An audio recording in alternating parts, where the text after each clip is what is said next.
Hi everyone, welcome to the third episode of the Zicast. I'm your host, Ryan Ziaks, joined by movie connoisseur Joe Aikins and Q30's entertainment director, Ryan Agnello. Say hi guys. Hello. What's up? I'd also like to shout out Casey McNichol for making sure that our operation is running smoothly. So of course, for all of you who've been watching, you know kind of what this podcast is all about. I have my friends on to learn more about them because people are always more interesting than they think, and of course, everyone has a story. So with that all said, guys, let's get into things. So how about you both tell us a bit about yourselves so we can get to know you? All right, I guess I'll go first. So I'm Ryan Agnello. I'm this year's entertainment director for Q30. I've been doing that since I was a freshman here. I really like movies. I really like making movies, watching them. And yeah, that's pretty much my entire life. I surround myself with movies. Yeah, I'm kind of the same way.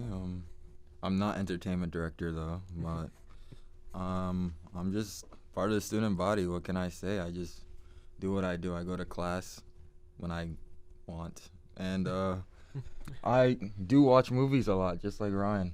It's a huge part of my life, and it's really what drives me. Awesome. Movies and music, that's what drives me. Awesome. Similar stuff. So where are you guys both from? I'm from New Jersey. Not Canada. Not Canada, as some people might think. I make them think. Like, I'd say like upper central New Jersey. It's so weird, bro. Yeah, You're no, so it's weird. pretty You're trying so hard not to say north, yeah. bro. Casey's gonna tell me it's north. It is kind of. Why would you say upper central? That's I don't know. that's mad. That's what bro. my dad says, to be honest. Because He isn't that... doesn't want to admit it either. It's north. It's okay Okay. to try and be different, bro. Because I know there's like a debate, isn't there, that Central Jersey, that people say that Central Jersey doesn't exist. Yeah. Some say that it does. Yeah, it like kind of exists. It kind of exists. Half exists. Casey's shaking her head. Interesting. It like kind of exists. Yeah, Okay. I'm closer to like Westfield, a Hmm. little bit away from Elizabeth. Yeah. Don't know if you know where that is, but Yeah. Fortunately, don't. But fortunately. I said unfortunately Oh. don't. But awesome. How about you, Joe? I'm from Brooklyn, New York, Hmm. so I think everyone knows where that is. It's like Manhattan's like on top of it. That's the best way to explain it. Hmm. Where are you from, Ryan? I'm from North Haven, Connecticut. Hey. So yeah, about Down the 20 minutes road. away. Yeah, down Yeah. the road. So yeah, we're kind of nice and spread out.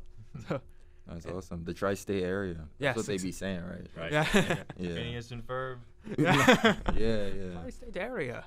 Mhm. So what are your guys' majors? I'm a film and television. What is it called? Film, television, Film, television. and media arts. Medias. Yeah, Yes. yeah, that's what I am. But Yeah. I'm like regular. I don't Mm. do any of that accelerated stuff, you know? Mm. Yeah.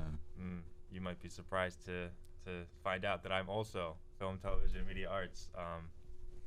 Yeah, but I'm also in the 3+1 program as Awesome. well. So Yes. I never could have guessed.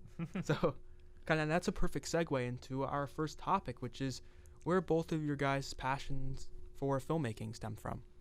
Well, my passion for filmmaking stemmed from like art in general.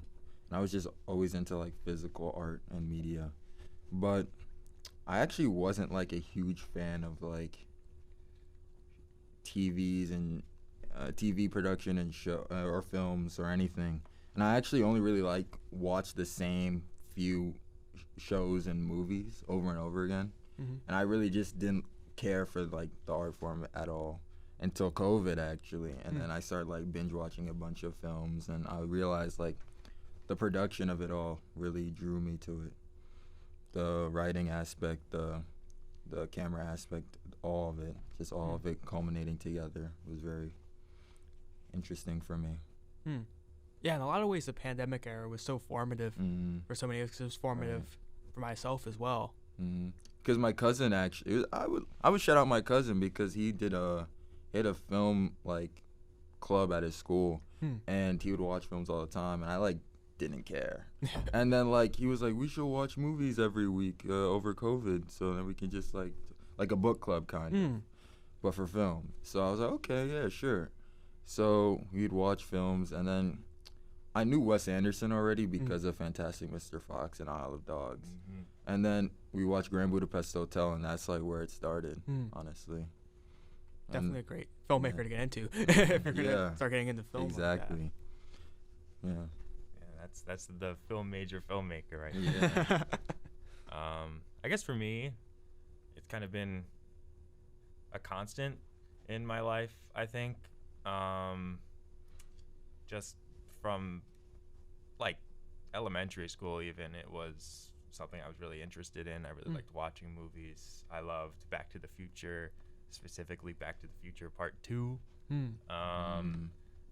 I would always watch like older movies like with my mom, and it'd be something that we'd like bond over. So it was something that I was always interested in. There was this like student, I'm talking about like middle school and elementary school students, like competition where you could like, you know, express your art form, like your favorite art form basically. And I would, you know, participate in that every year.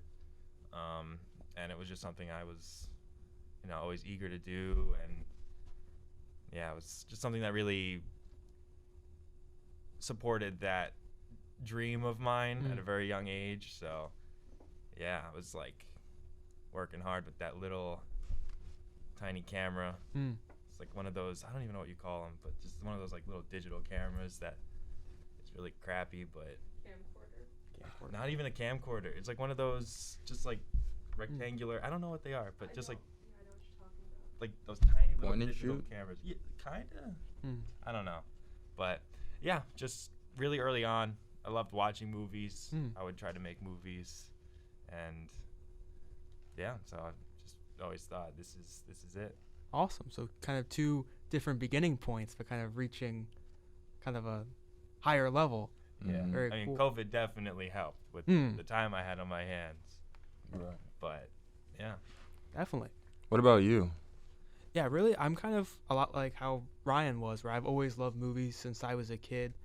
And at least in terms of like getting a passion for filmmaking, I was always big into writing, like writing stories and things like that. But you know, when I wanted to transfer to Quinnipiac, a big reason for that was the film programs here and everything you could do with like Q30. So really, I always wanted to make movies, but I never really did anything to like really push it until this year and being able to come here and do that. So yeah, I really feel that. I'm not much of a writer. It's not I don't think it's my strongest skill set in you know, film. It's also something I kind of dread doing, which maybe I shouldn't, but yeah, it's never been something, part of the process I've been most interested in. I kind of like taking something and like working on it more. So that's something that, you know, is part of the program that's been really helpful for me. Yeah. You are very creative, evidenced by some of the work we did together, which we'll get into later. But yeah, definitely. And writing's always a process, a difficult process, but it's always a rewarding one. Yeah, absolutely. That's that. I can't deny that, though. Yeah. And to kind of segue that, I'd like to ask you guys for maybe each of your favorite filmmaking projects that you worked on, or like favorite projects you worked on together, and kind of what it taught you. Man.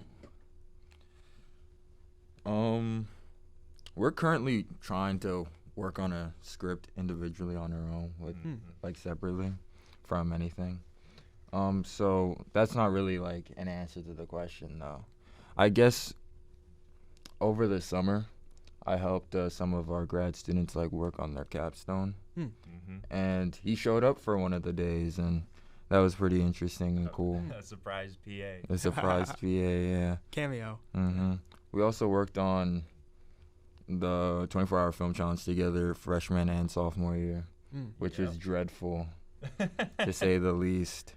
Dreadful? It's I just wouldn't say dreadful. dreadful only in the way that you have to stay up for 24 hours almost, and I can't do that. So, yeah. Ryan's a workhorse, so. Yeah, shout out Project Kronos and And Steak steak and Potatoes. potatoes, yeah. Yeah. Legendary works, honestly. But we also worked on the fall production together, freshman and sophomore year, and then also the spring production, freshman and sophomore years. Yeah. We haven't really run our own production yet. We haven't done our own individual thing, but I kind of want to do that. Honestly, I would do that. Yeah, absolutely. And I think that I don't know. I think we have similar energies, and I think we can contribute something. But what about you? I mean, I can't.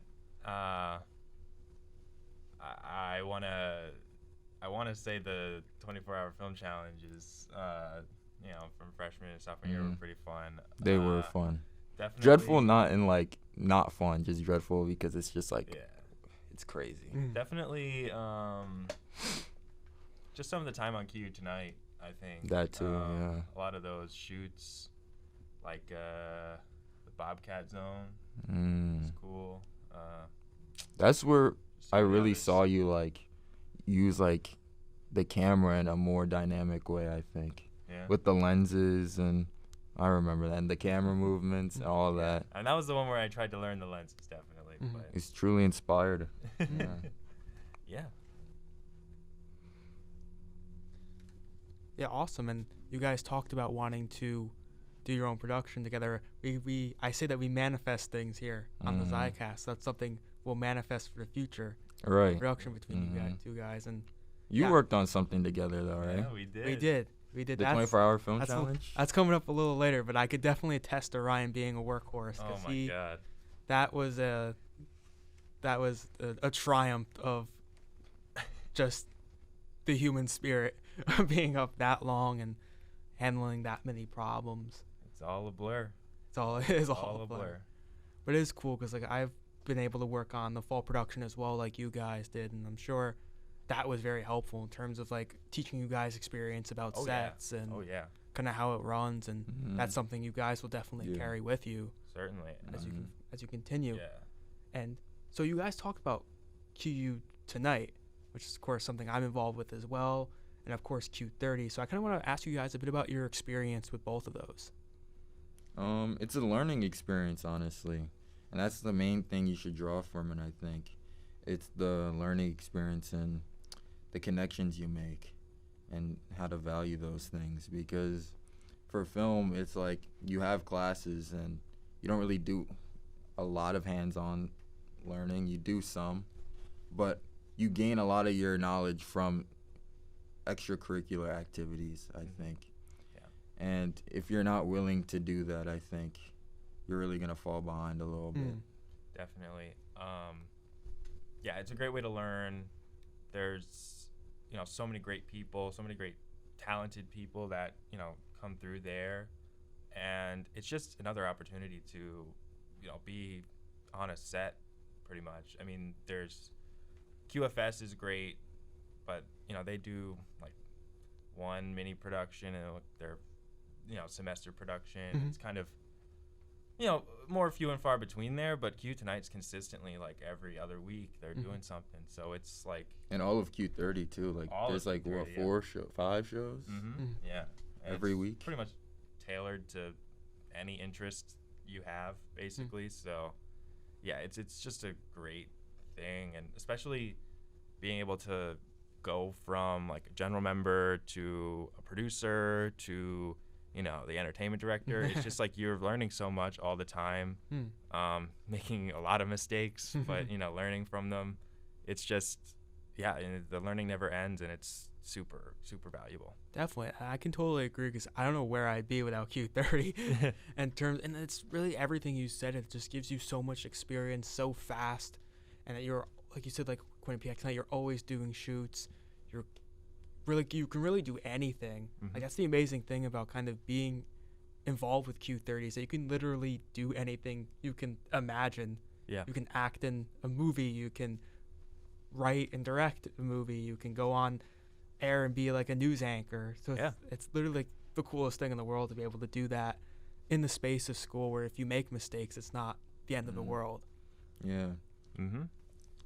And kind of on that same point, you're talking about moving up in the ranks, Ryan. What kind of motivated you to become entertainment director, and how has it treated you so far?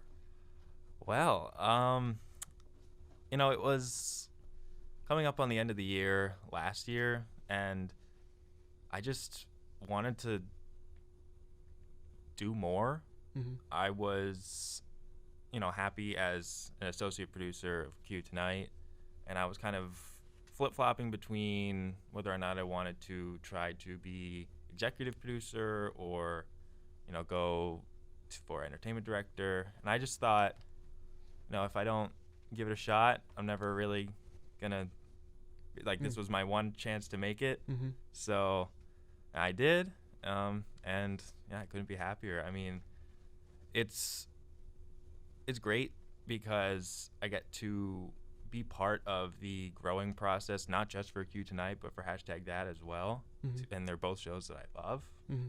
So it's great to be able to be there, go to all the meetings and be part of it, but also be a voice of change Mm-hmm. and look for improvement and really see and help them grow.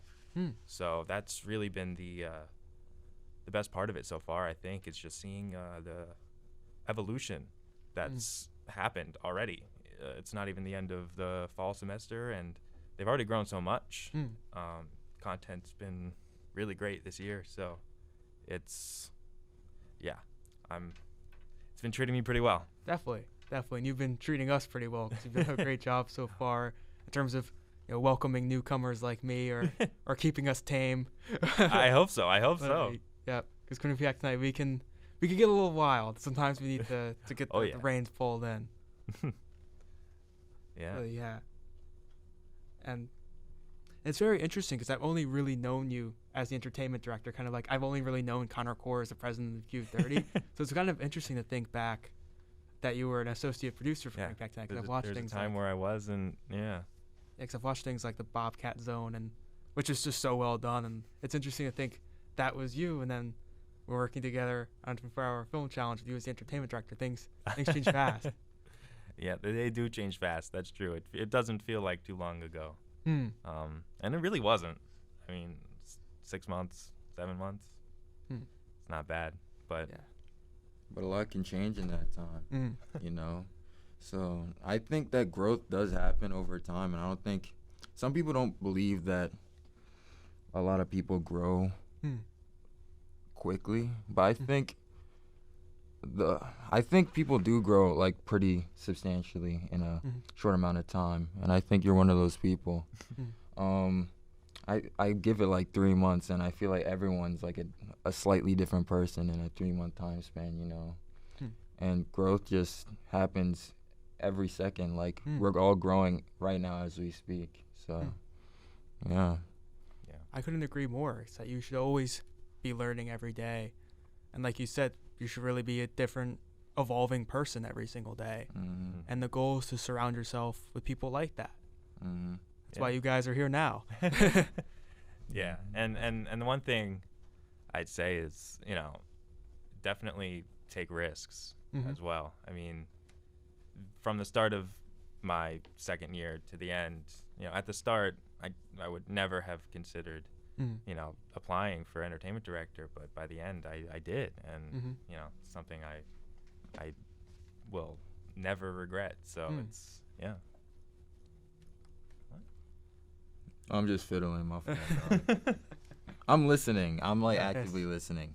I just I don't know. I got something. I don't know what I got. I can focus, but if I don't have something else going on, I'm just my mind wanders. So it's all right. Yeah. I just heard something really fun. We're in a fun environment. It's fine. It's cool. So kind of talking about big risks, Ryan, you and I worked on the 24-hour film challenge of Yes, we did. This past weekend. So there's a lot to unravel there, and a lot for Joe to hear about. So it's cool to have an outside party to outside parties to explain this to, because it was It was a doozy. It was All I know about it is that I've seen it. So, you've seen it. Yeah. He has watched it. Yep. And that is a fantastic final product. Mm-hmm. But it was a whirlwind to get there, to say the least. So Ryan, would you want to talk a bit? Well, actually, we should explain the 24-hour film challenge and then kind of go into depth. So really, I guess I'll explain it. So 24-hour film challenge is kind of what it sounds like. So here at Quinnipiac, our film students are assigned, from 12 in the afternoon till 12 in the next afternoon. Our film students you make a movie in 24 hours, and you're given a theme, you're given topics, and there's requirements that you have to fill in order to kind of just meet the parameters of what they're looking for. Yeah. I probably haven't explained this as good as I should have, but No, that's a just- good explanation. that's a good explanation. Yeah. Okay, good to hear. And you kind of you have groups, and you compete against other groups, and there's cash prizes for the top 3 finishers, Mm-hmm. and you get your equipment and you go to work, and that's what Ryan and myself did alongside the Russos, who were James and Anthony. troopers, absolute They troopers. are ride or die. They will Yes. do anything. Yes, Yeah. and very, very talented actors. Unbelievably talented, so talented that I couldn't stop laughing during scenes where I needed to be serious at 4 o'clock in the morning in the freezing cold. Yeah. It went late. I don't miss those days. Yeah. That's it okay. It went real late. And Ryan, do you sort of want to chronicle that experience in the best of your recollection? I remember sleeping in that day, waking up too late, being like, oh man, I'm missing it. And then waiting for the shuttle, it taking like 20 minutes, and getting there and hearing that we got to make a film based on Hungry Hungry Hippos. And I'm like, is this really worth it anymore? No, but it was kind of hectic from the get-go. Everyone was clamoring to leave, but like right before it hit 12, and we decided to hang back because since everyone's leaving, no one's gonna be there. Exactly. So this is the perfect quiet environment to get stuff done. Got to the drawing board, yeah. Exactly. We were able to start right away and not find a place. We didn't have to like pack anything up. It was just the room next to us. I remember, writing. Took a lot of figuring out what Hungry Hungry Hippos really mean. What's the essence of The Hungry Hungry Deeper Hippos? layering of Yeah. Hungry Hungry Hippos. Mm-hmm. Themes of greed and Ambition, ambition, hunger. I remember throwing a bunch of possible ideas out. No Country for Old Men. Yeah, coming up with inspiration. Something, No Country Old Men, like that car, shootout, aftermath Yes. bit. Elements of, we were talking about like bullet train comedy and like quirkiness. Neo-Westerns. Some neo-westerns, even a little bit neo-noir in there. A lot of it in the final product. Oh yeah, a lot of inspiration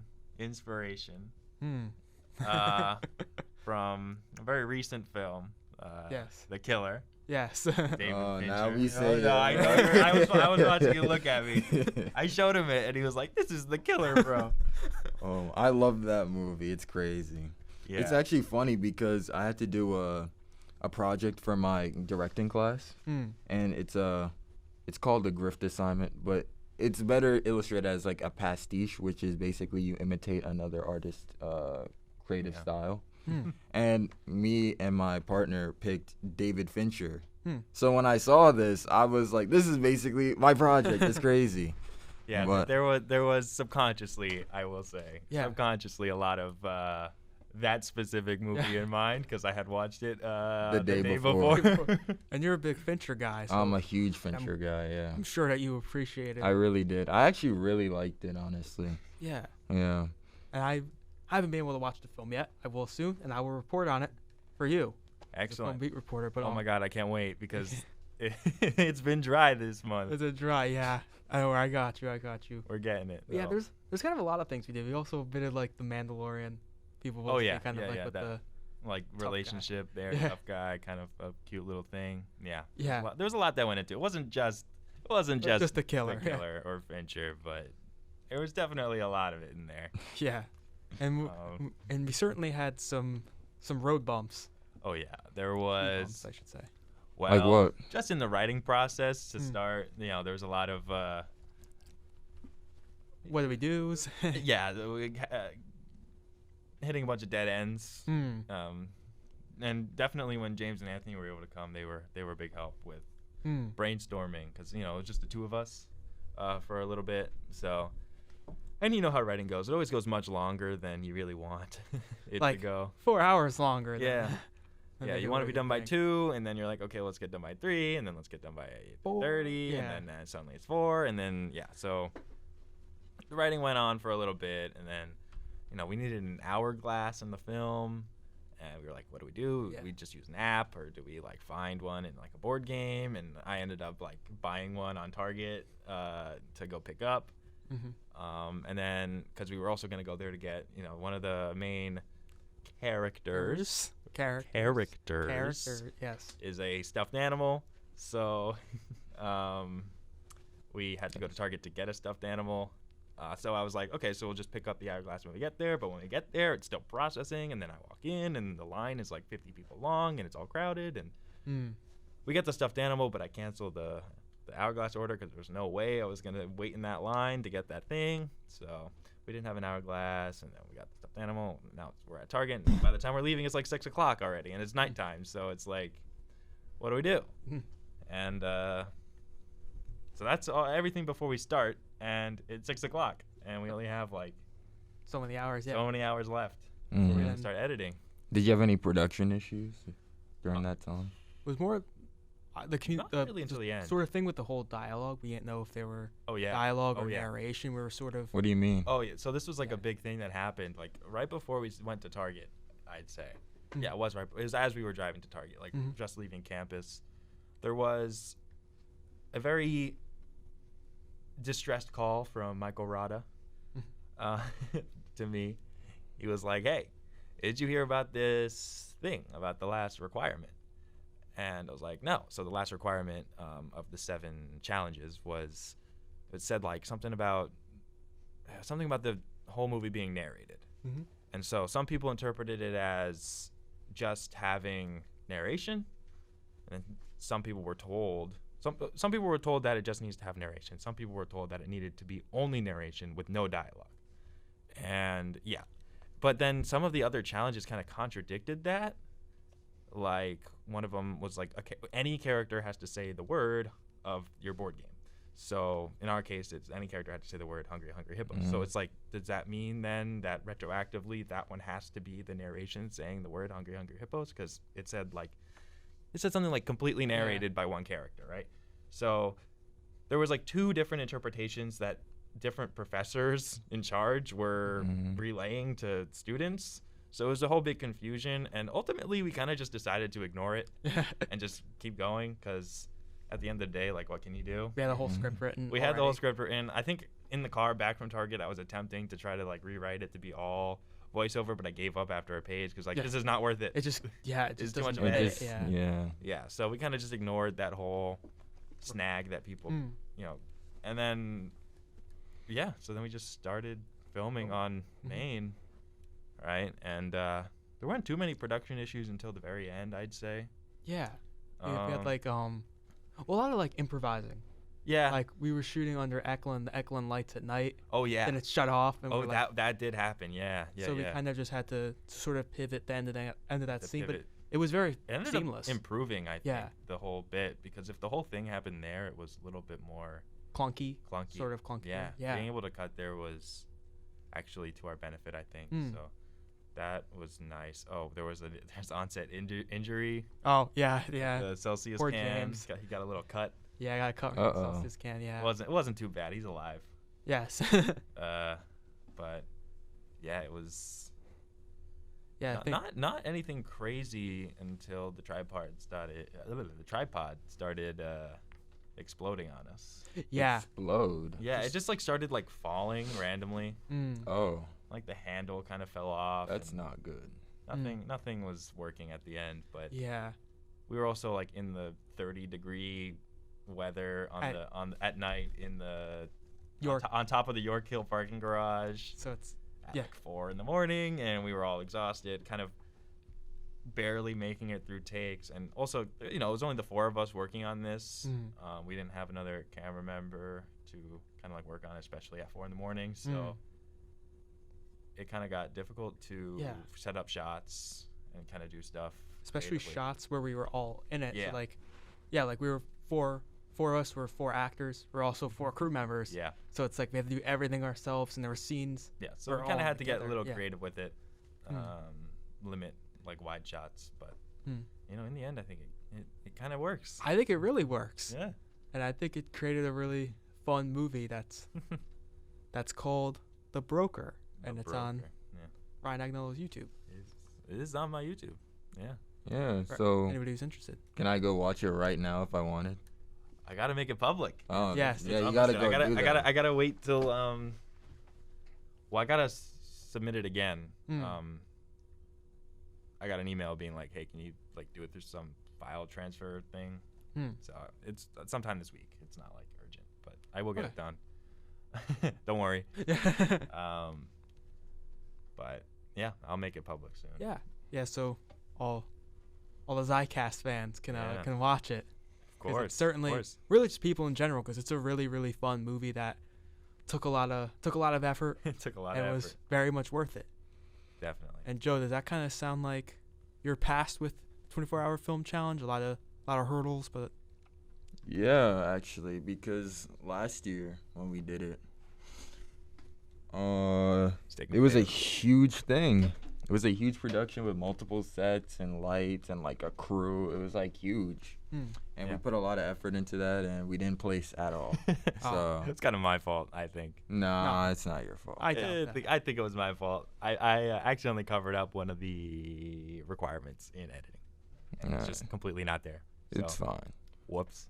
Nah, it's just I don't even really care about placing, honestly. I just wanted to make something that I enjoyed making, and I enjoy watching, Yeah. So It's sorry to cut you off if you were going to say no. No, but it's I mean, I have said every year maybe it's a coping mechanism for not winning, but it's for me it's more of a opportunity to do something new and different and challenge myself. It's not really for any money or prize or glory. I'm not looking for it to be the best thing in the world, because of course it's not. It was made in less than 24 hours. Yeah. So it's like it's just supposed to be a rewarding thing for me, at least. It's it's a challenge myself and work with people I like working with. So Because you don't really find much time to like make your own thing, really. yeah, especially with like the way equipment is like accessible here, it's like an opportunity to actually do something. And it's like a set time, and again it's like a competition thing, so you get to like watch everyone else's and how they interpreted their stuff, and so it's not really for any prize or glory. It's for just the fun of it, and yes, it's challenging. Yes, you feel miserable during and after, and maybe a little even before, but it's at the end, once the dust is all cleared and you look back and you're like, no, that was really fun. Definitely, yeah. I couldn't agree more. And this is my personal first time with it, and it was a lot of fun. And like you said, it's just a fun challenge. It's a great collaborative experience with your friends to make something. And of course, the money would be very nice, especially being college students. But it's really just about like seeing kind of what you're made of in that way, and can you go the full distance and make yourself, something, push yourself to make the best film you possibly can in 24 hours, and kind of make something that you're proud of. And I'm happy that we made something that we're proud of, and I'm sure that you guys have made stuff that you're proud of in the past. Oh man, and even like looking back as also like an editor, I have, I think every year, even this year, I've been like, maybe I want to like go back and polish this up a little bit and like make some changes I would have done if I had, an actual good night's sleep before I was able to put this together. But I always stop myself. I'm like, this is a product of its time. And, as much as I want to try to improve on it, I think it lived and died in that 24 hours. And, it's just something you can look back on by this point. It's not really the same if you go back and fix it with all the time in the world. Yeah. And kind of speaking of that, you kind of talking about you being a workhorse. After filming, we dropped the Russos off. We went to the School of Communications, and we just trudged away editing. Or I should say, you trudged away editing. I was there kind of rooting you on. Oh, yeah. And you were just typing away. And over the course of the night, I would just randomly fall asleep and then just wake up. You're still you're somewhere else in the film working. I mean, yeah. I think my approach to editing this time around was just kind of zone out, just completely disassociate and just let it happen. I might have a horrible headache, want to go to sleep. I think I put my head down once just to give my eyes a break, but I didn't sleep once. I was just powering through, making sure it was done, because if not, it wouldn't have been done. Exactly, yeah. But yeah. And then we shot our kind of opening scene in the morning.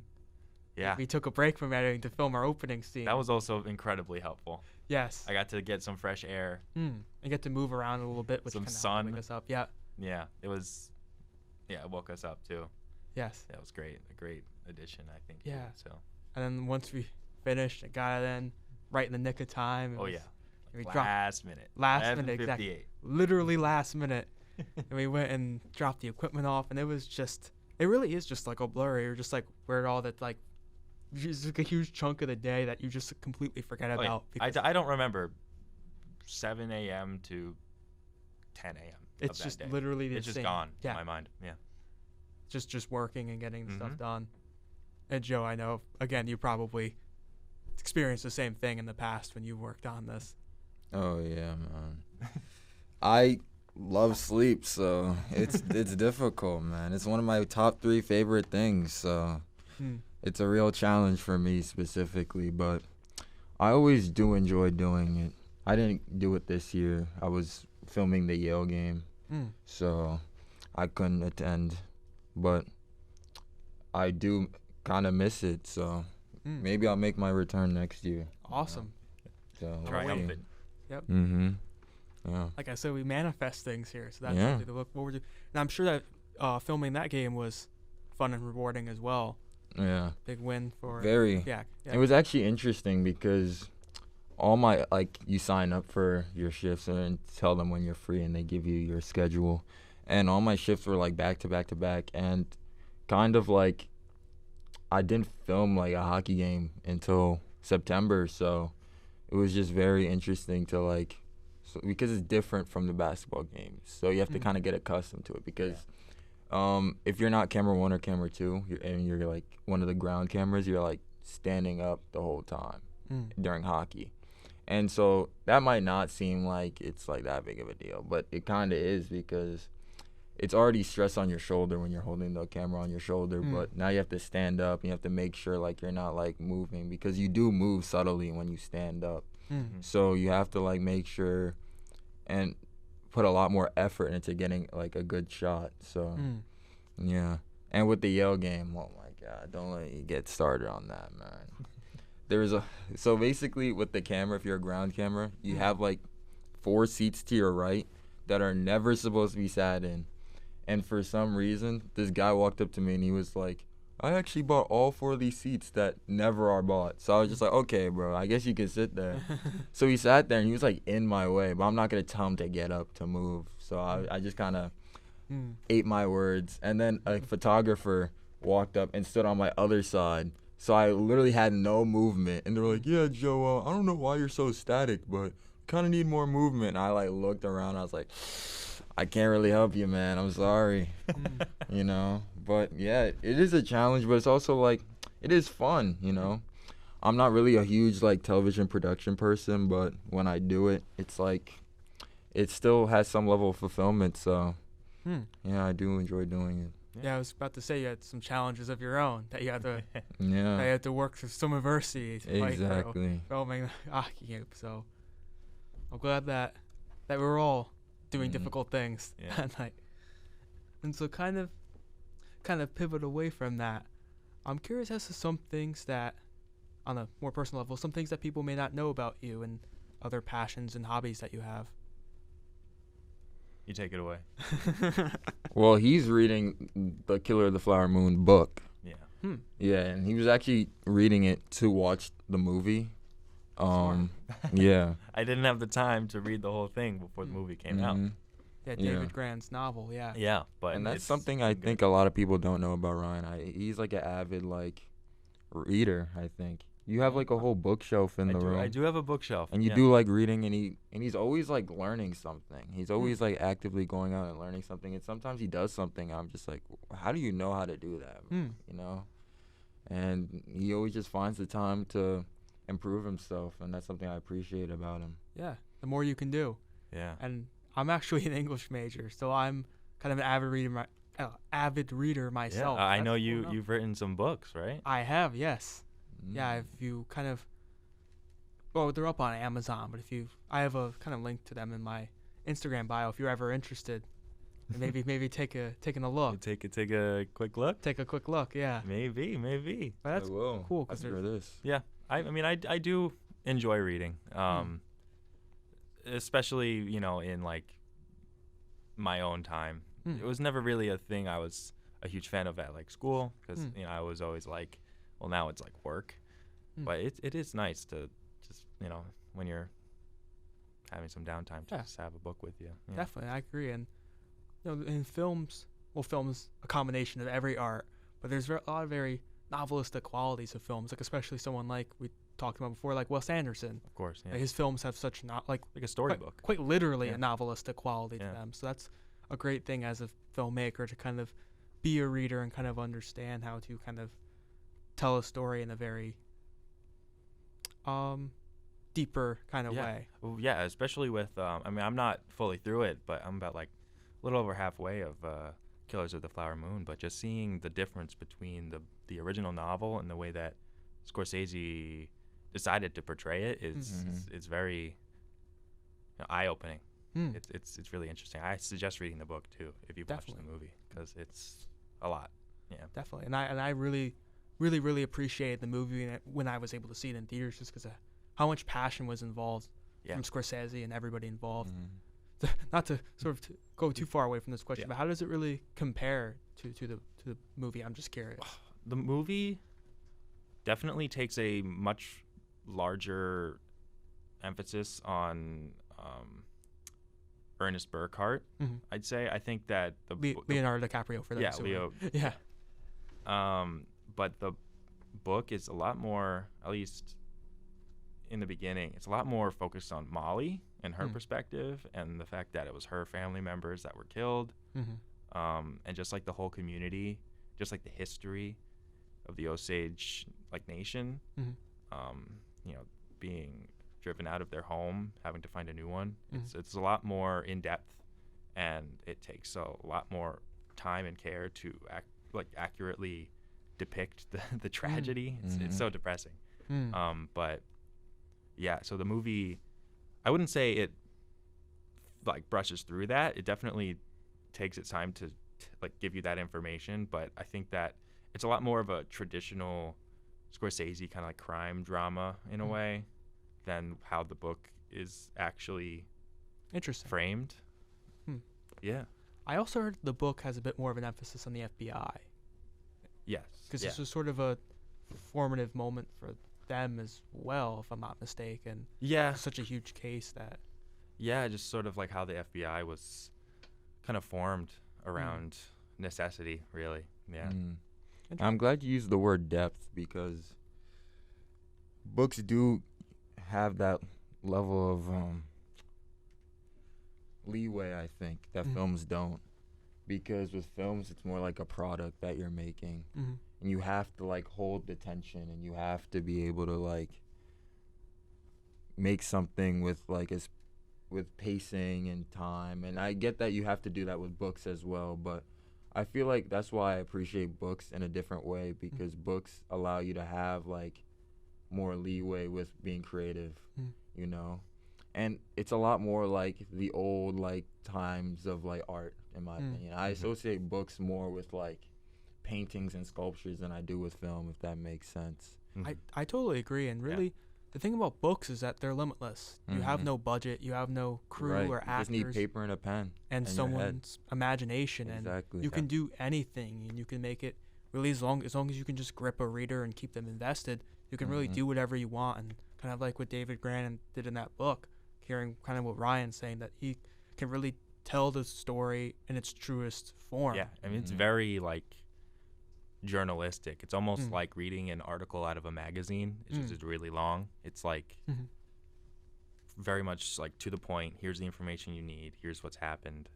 And it's pretty much all like primary sources. It's like it'll be, you know, something was later accounted by this, and so it's like it's all like backed up by like actual factual evidence, and yeah, it's really interesting read.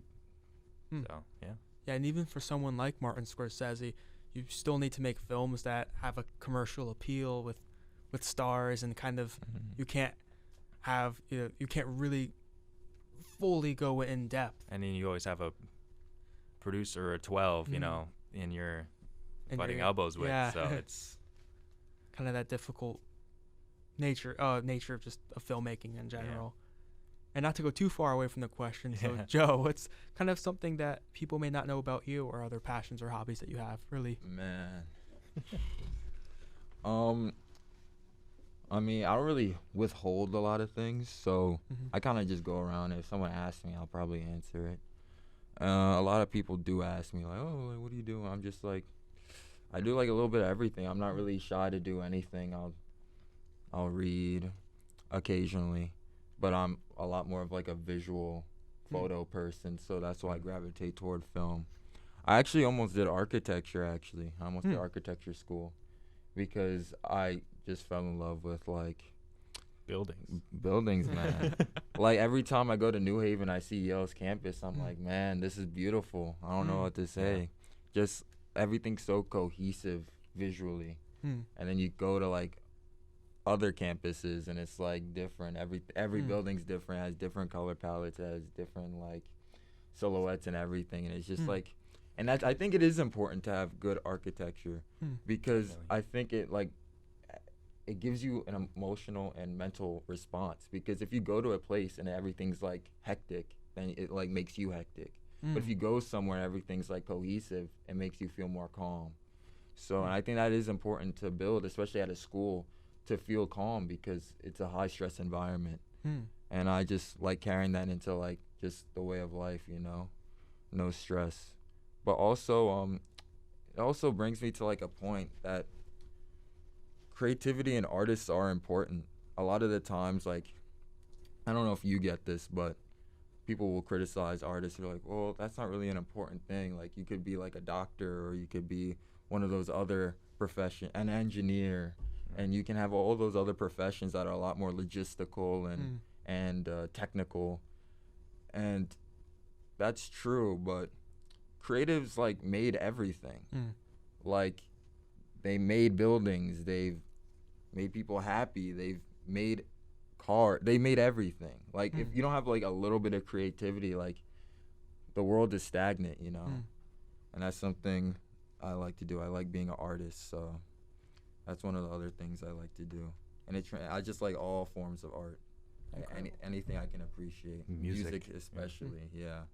The soundtrack for The Killer, amazing. I've been getting like, my music journey was also very interesting because I also hated music. I was like, why would I listen to music? Like, and it's funny because I like got into different genres at different times, and I was like, okay, I don't really care about this genre or whatever. But then they all like culminated into now where I could listen to like, if I listen to like my entire like, if I listen to music all day, I will jump from like hip hop to like rock to R&B to ambient to like all these other genres, and I can just find appreciation in almost anything. So, yeah, like passions always grow for me. Who knows? I want to get into gardening actually. Gardening? Yeah, I want to get into Edward Scissorhands? Yeah, man, I actually have a bonsai tree at home. Ooh. I just try and do everything, you know, because you kind of have to use your life sparingly because we do have a lot of time, but we also don't know if we have a lot of time, you know. So you kind of have to do everything when you want to do it, and you shouldn't wait, you know. Definitely. And kind of what you said about the need for artists, it reminds me of that quote from Robin Williams in Dead Poets Society. Doctors keep us alive, but art is the reason why we live. Right. And it's kind of like what you talked about with like architecture, and even architecture means a lot to filmmaking as well in terms of creating sort of evoking a feeling and a style, like a Tim Burton movie. Wes Anderson. Or I was gonna say Wes Anderson, and kind of like you kind of have those signature styles, so people will always kind of recognize you through your vision in that way. Definitely. And architecture, I think, is also, for like lack of a better term, like a structural, medium. Yeah. There's a lot of like building blocks. These are not puns, I swear.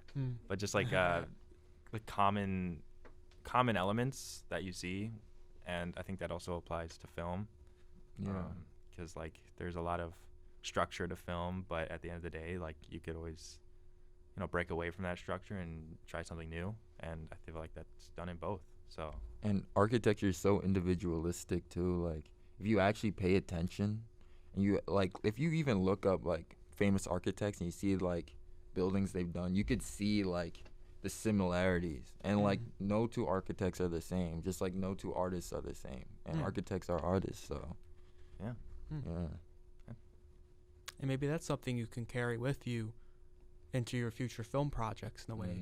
Definitely. Maybe you guys start working with larger budgets, and one day you can kind of do stuff like with set design and things like that to really create something of your kind of really like create like a really fascinating vision.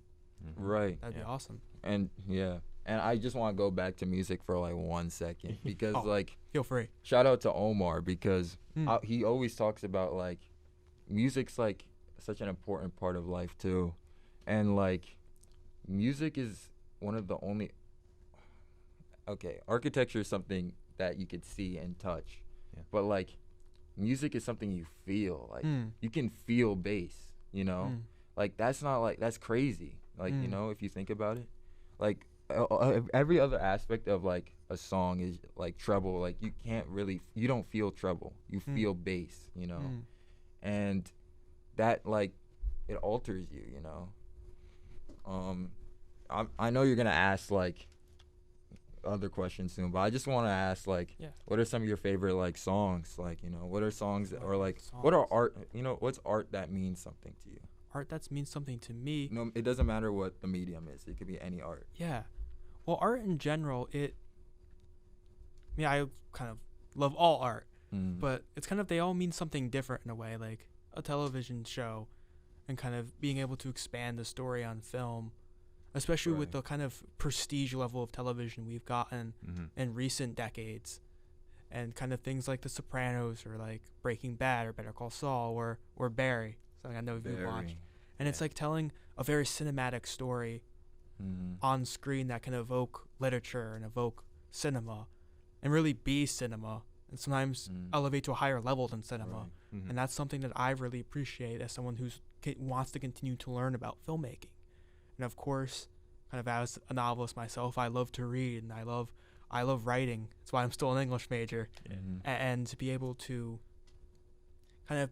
tell a story in its truest form in your mind without any impediments of film. Right. And of course music, for a lot of the reasons kind of like what you said, and that the way that it can create a feeling inside you without any visual sort of stimulation in a way. Like I like a lot of like Phil Collins music, for example, and a lot of like I can feel it coming, like you just the build up of that song. Right. Or like and kind of just something like that to sort of kind of created a feeling that you can't see, and then in film kind of combines all styles of art. Exactly. It combines architecture, visuals, it combines architecture, writing, all of it. wardrobe and makeup and colors, and of course kind of acting, something else that I really appreciate, as you can tell by my work in The Broker. Oh yeah. And even in the QFS production, I was able to be the lead in that film, and which was something that was just incredible.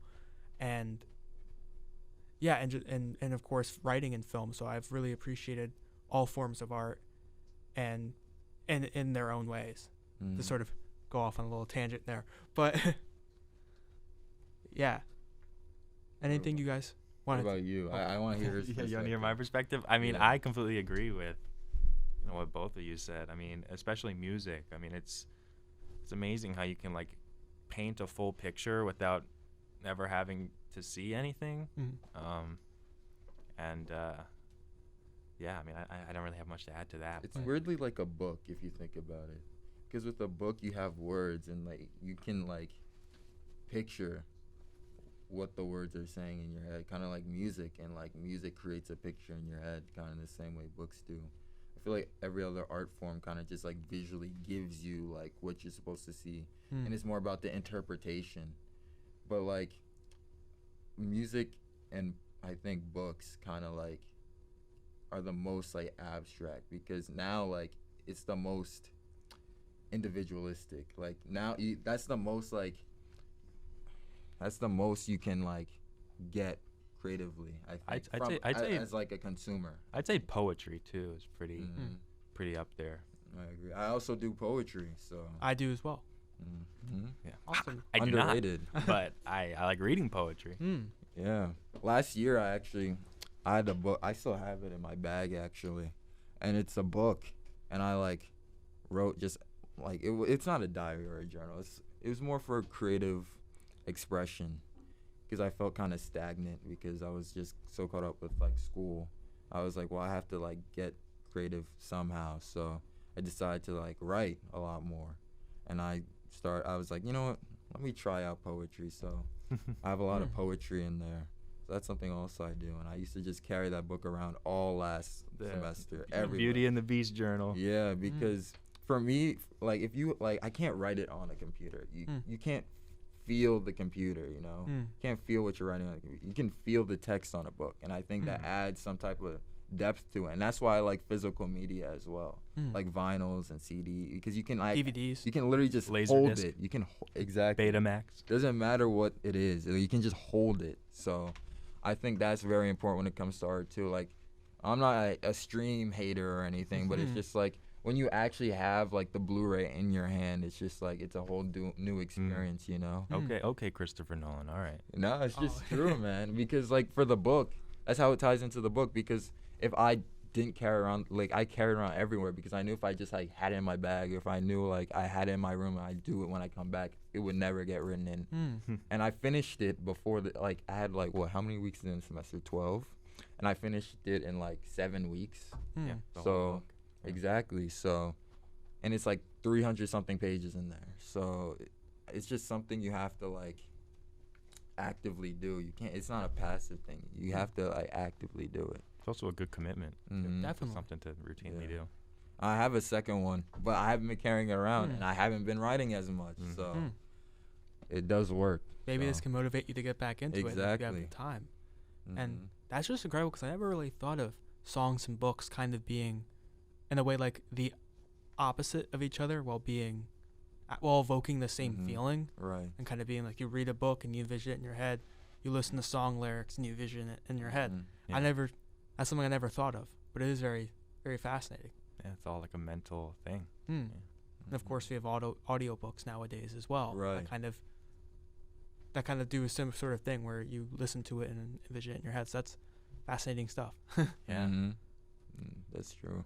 And now to ask another weighty question, I'm be curious to hear your guys' kind of future hopes and dreams in a way with everything you've been doing here, and whether it be with filmmaking or anything else. Man, you know, I think short term, I think that, my biggest aspiration is to be able to work on a set someday soon, whether it be TV, film, whatever, just be able to get that hands-on experience is, the next thing I really want to do. I'm going to be doing Q in LA over the summer, so hopefully that's, my opportunity. But that's, I guess, short term, the number one thing I'm looking forward to being able to do in the future. And then ultimately, I don't really know where I want to go from there, but definitely stay in that environment and find really my place in film. I've always been a fan of like behind the scenes work, producing, assistant directing, stuff like that. I'm going to be assistant director on my capstone. I am assistant director on my capstone. We're in the process of making it. Shout out Oopsie Daisy. Go follow it on Instagram. Already am. But Excited. Yeah, but it's something that I know I enjoy, and I just want to be able to experience every aspect of it and ultimately fall into where I think I, work best. And so that's where I hope to be. Incredible. And I do not doubt that you will get there. I believe. No, you got it, man. How about you, Joe?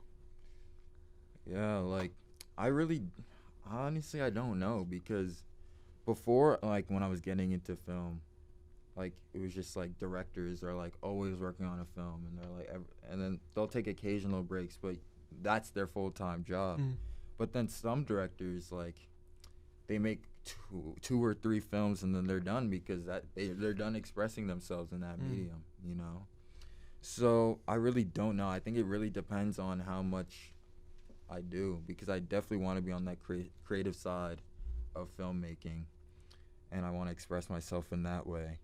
And I think it really depends on how much I have to tell in that medium, because after 2 or 3 films, who knows, I might be done, But I definitely want to do film for sure.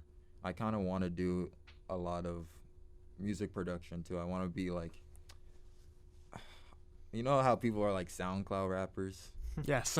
Yeah, nah, not like that. More like, because Omar is actually, he was trying to make his own, he's actually working on a EP right now. And it was originally supposed to be like a rap EP, and he shifted it to more of like an ambient, Aphex Twin, Fred Again type of vibe. And I kind of saw that. I was like, well, the only reason why I didn't want to do that before was because of criticism. I think people don't really listen to that. So I was just like, well, I'm not going to play this for someone they're going to just not care about it, So he kind of inspired me to like try and attempt that, because like my favorite Aphex Twin is one of my favorite artists, and Trent Reznor and Atticus Ross, what they do with film scores is just some of my favorite pieces of work. So I kind of want to get into music, and I think I want to do architecture too, because my dream is to design my own house when I like get to it. And I just want to see where life takes me. I want to travel. I got a couple of plans in my head. I have this one plan where I want to go to Croatia and just spend time there and just like be creative and just be in that environment, and sail over to Italy and spend some time in Italy. So I do have that plan in mind. I also want to go to Egypt with Omar, and then I want to go to my family's country of Ghana to spend some time there, because I've never been, so I want to go there. Incredible. And you're a true artist. No, And I try. You know.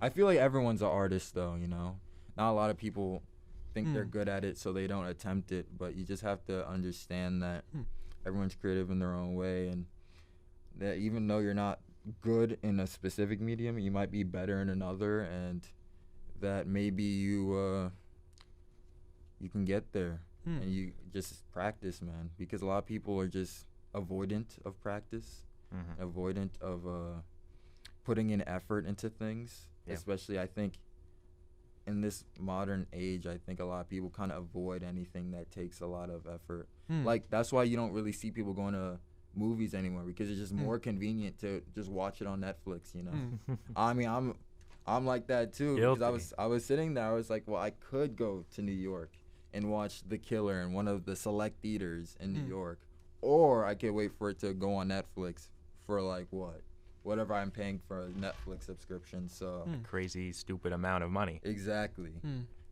So yeah, so I'm not a saint. I also partake in being lazy, but I think that, you know, the convenience of things is kind of killing their quality, you know.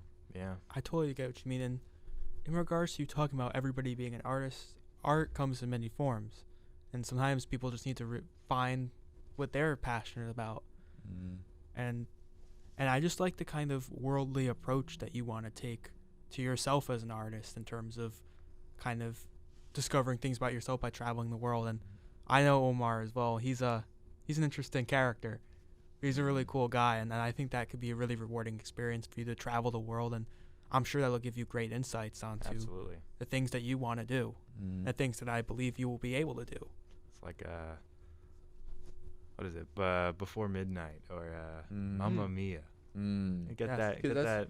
I get it, because new environments cause new experiences, which causes a New new insights, you, yes. you know. And I think like that's cool if you want to spend your whole life in a specific area, and if that makes you comfortable, that makes you comfortable. But you're a whole new person when you're in a whole new environment, you know. So just going out and just experiencing every environment, I think that just makes a more complete you in that way, and I think everyone should do that. So Awesome. And maybe you can design my future house someday. That would be fun. we'll see, man. I'll say, yeah. Yeah. Keep you in mind. And yeah, even you're talking about kind of go on the streamers. I've always been a big movie theater person, as I'm sure you guys both are. Yeah. And I always appreciate that theater experience. And it does stink that a movie like The Killers has to be The Killer has to be on Netflix. Yeah. Because David Fincher, premier director. But I wish I could have been able to see that in a theater. But at the same time, I'm happy to get interesting films like that.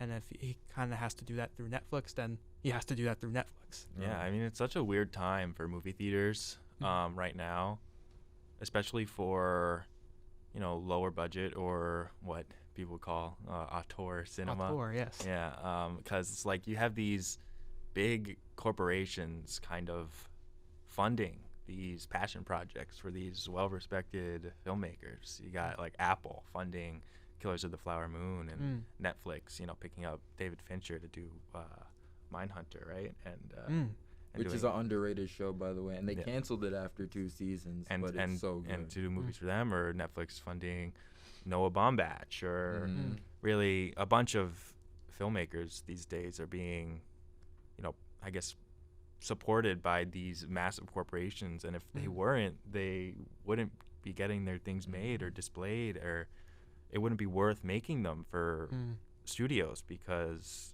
they just don't make the money that they want.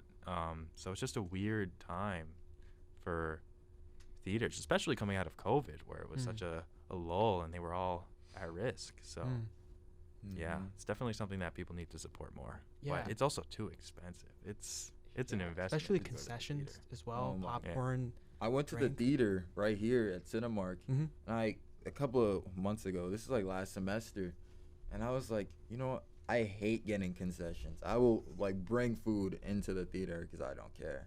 And I'm like, you know, I'm thirsty though. Let me get a water. And the water was $6. And I was like, why am I paying $6 for water, man? Like, it's crazy. But I can't blame them because that's how they make their money. They don't make their money from the box office. They make it from the concessions. Yeah, So. especially during the Understand. pandemic. Like, they used to have at the Cinemark, because it's my hometown Yeah, me too. movie theater. Yeah.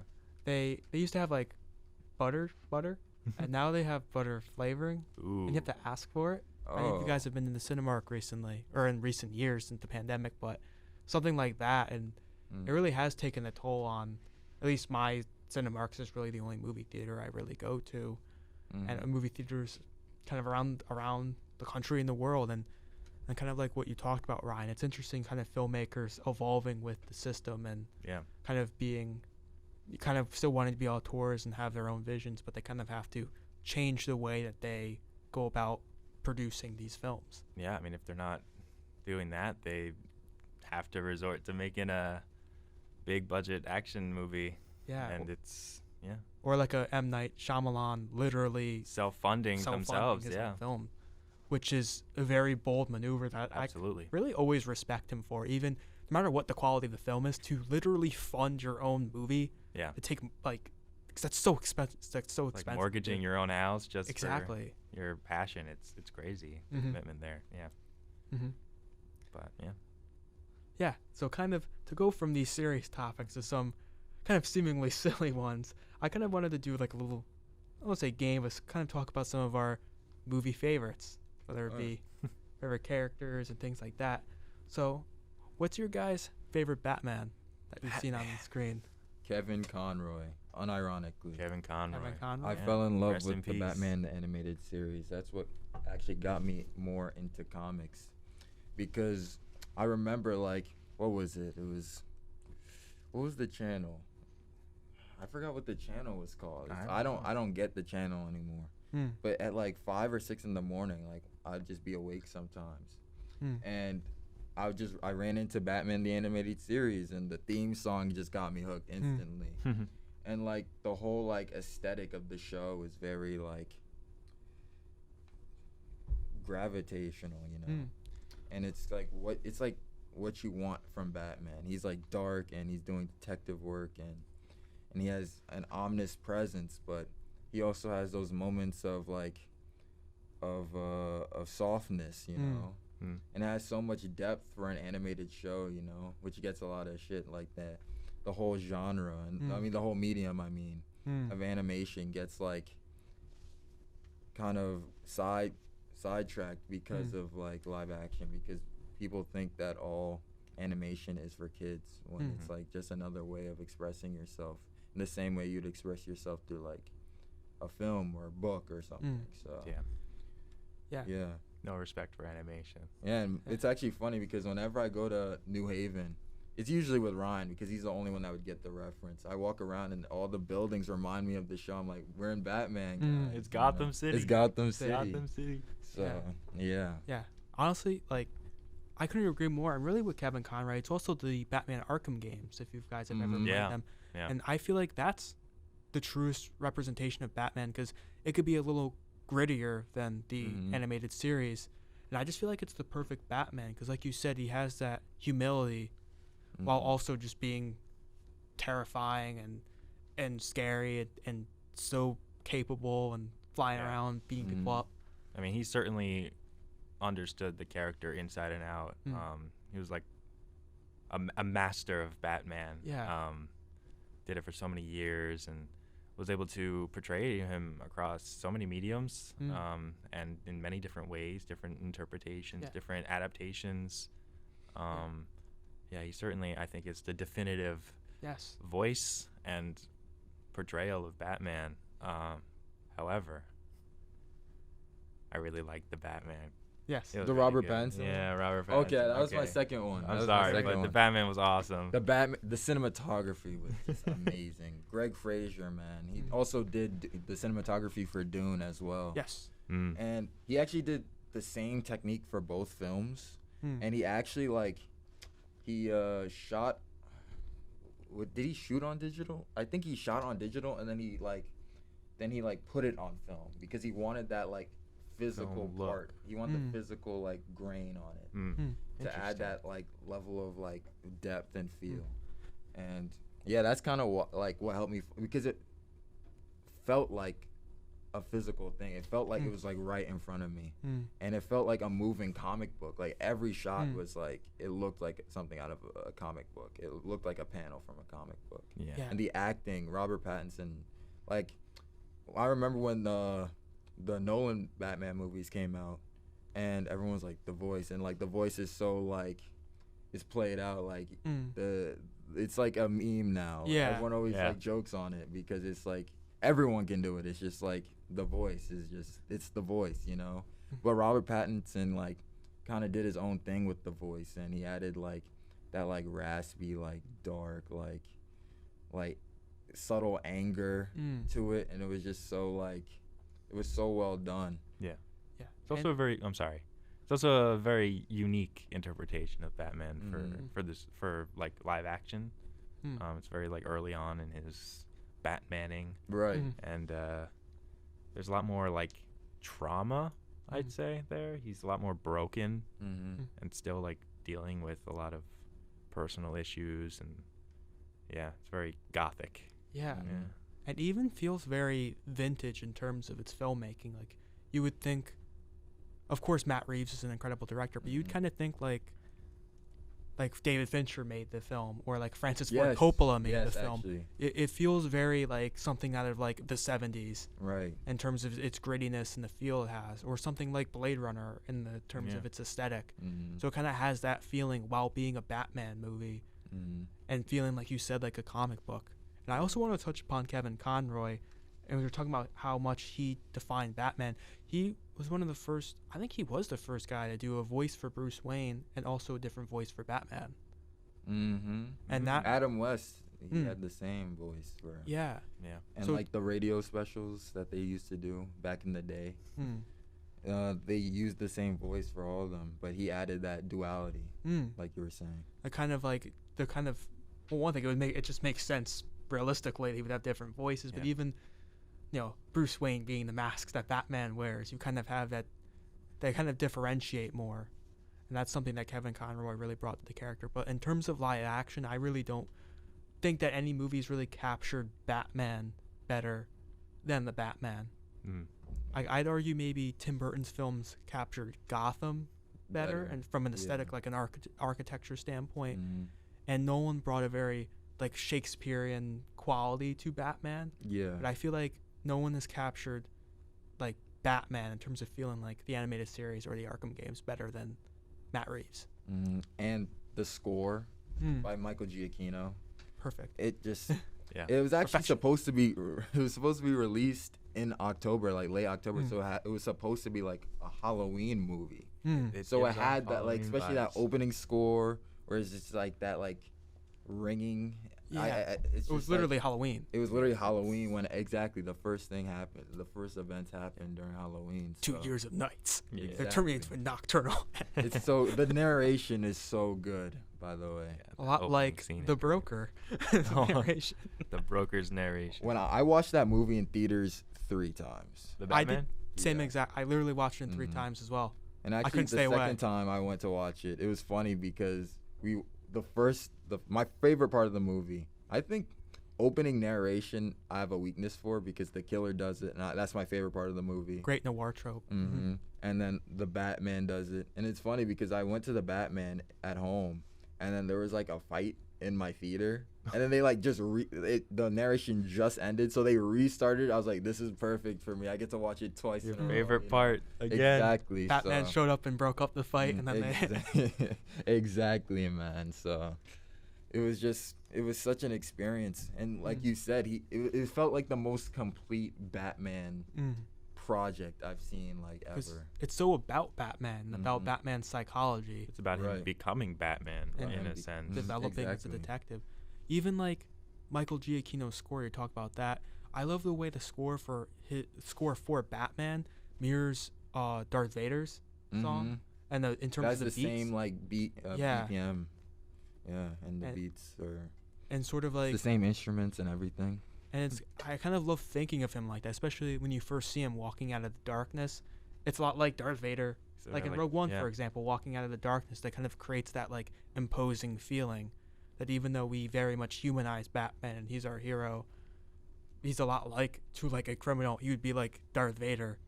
Exactly. Yeah. The visual, everything like comes together to make that feeling that it's Batman. Especially that one scene, like the ending shot in the trailer, where he tumbles over Penguin's car and he's upside down, and you see him like walking. Almost like he's like hanging from the ceiling like a bat. And it's just like everything is so like thought through and thorough. That whole car sequence is it was so probably good. my favorite. Just the part. booming sound and Amazing. It even reminded me kind of like, sort of like that opening scene from Drive. You guys have seen that movie, sort of a way. It's kind of like, you're kind of like Penguin's always looking back, and Batman's kind of always there. Yeah, and Matt Reeves creates such a great sense of like momentum in that scene, and there's so many amazing scenes to draw on, and the fact it was made during the pandemic, where it was even harder to film and get people together, and it's still such an incredible film. So, I kind of move on from Batman. We have another iconic character. Its name starts with B. Who's your favorite Bond? James Bond. If you guys I started the one with what's the first Bond's name? Sean Connery. Sean Connery, because he's the dad in Indiana Jones, which is one of my favorite trilogies. And I watched his, and I think he has more of like that classier like feel when it comes to Bond. And then who's the one that's Dr. Fate? Who's that one? Pierce Brosnan. Yeah. He's like okay. He's like okay to me. Funny enough. And then I've seen the most from Daniel Craig.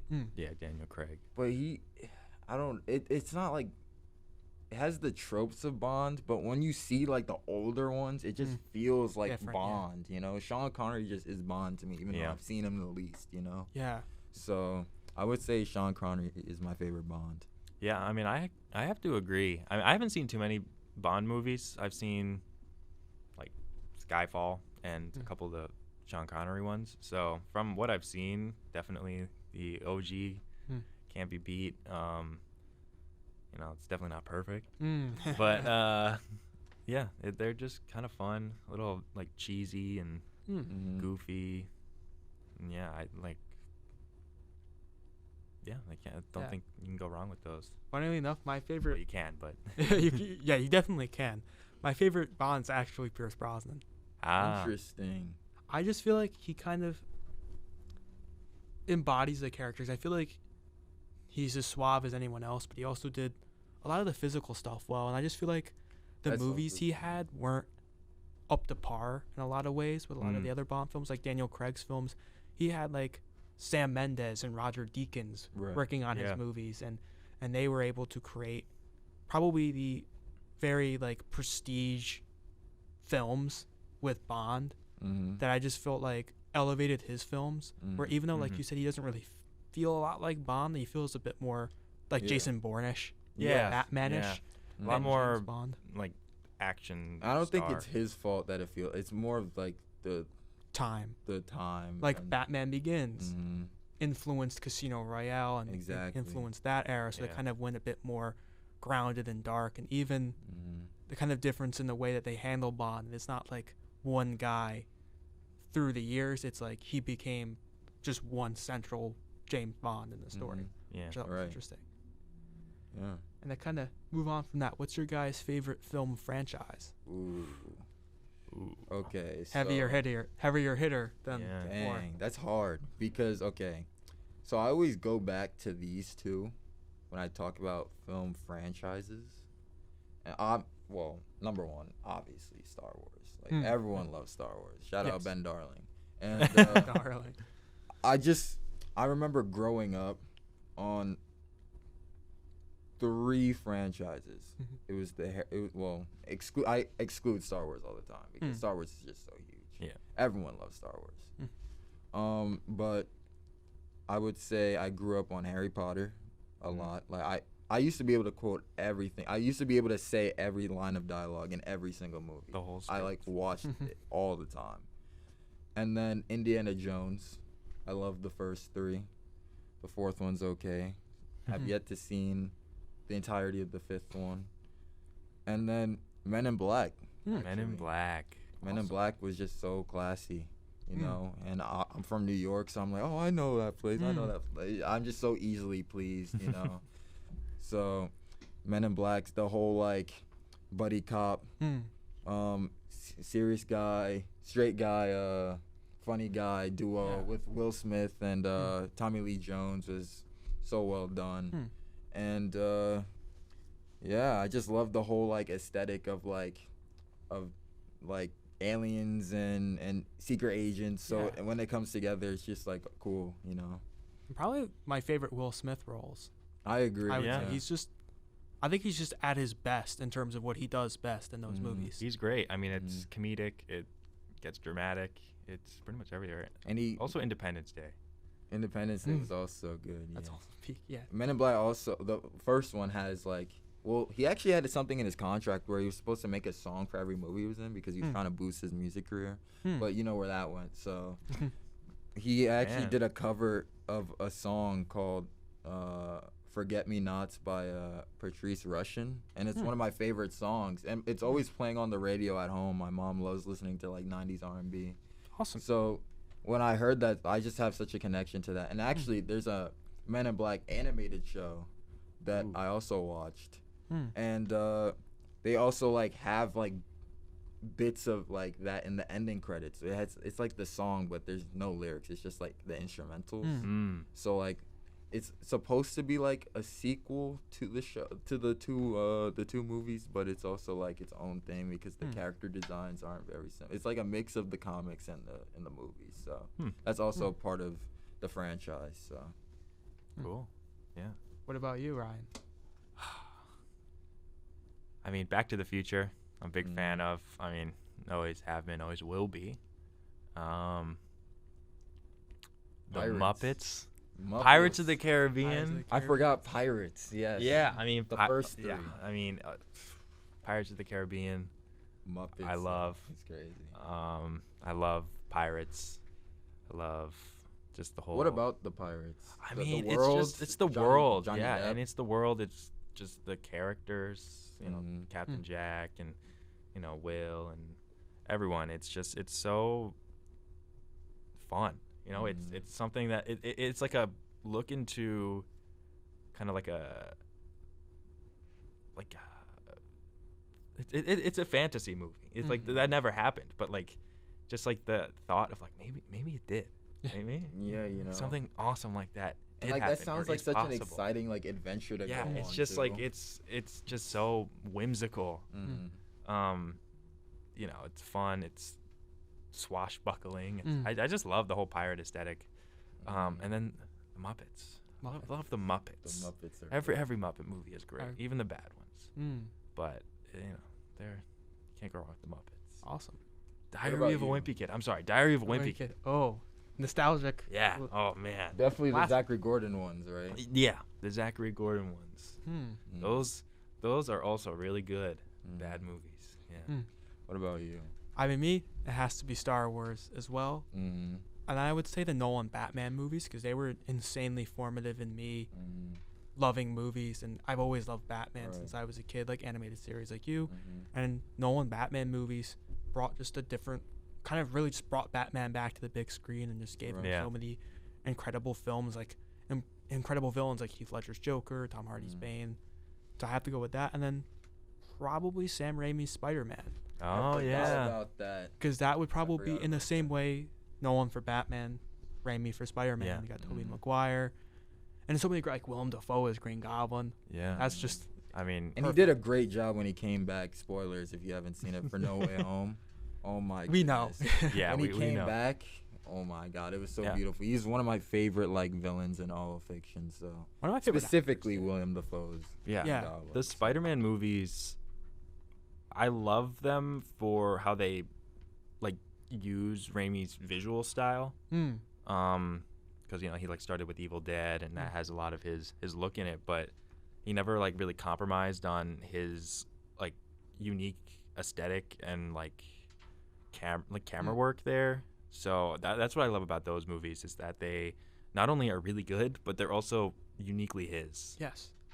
Which I feel like in a lot of superhero movies these days kind of lose that uniqueness among their directors. Yeah. So. And he just had that like comic book style before it became now like with the Spider-Verse movies and like the Batman. It was kind of before then. Like I was thinking that shot of like Doc Ock when you see out of the reflection of his sunglasses. Yeah. And he was another great villain. And I even like Spider-Man 3 as well. I know it's the one I've seen the most. Yeah, it used to be my favorite when I was a kid.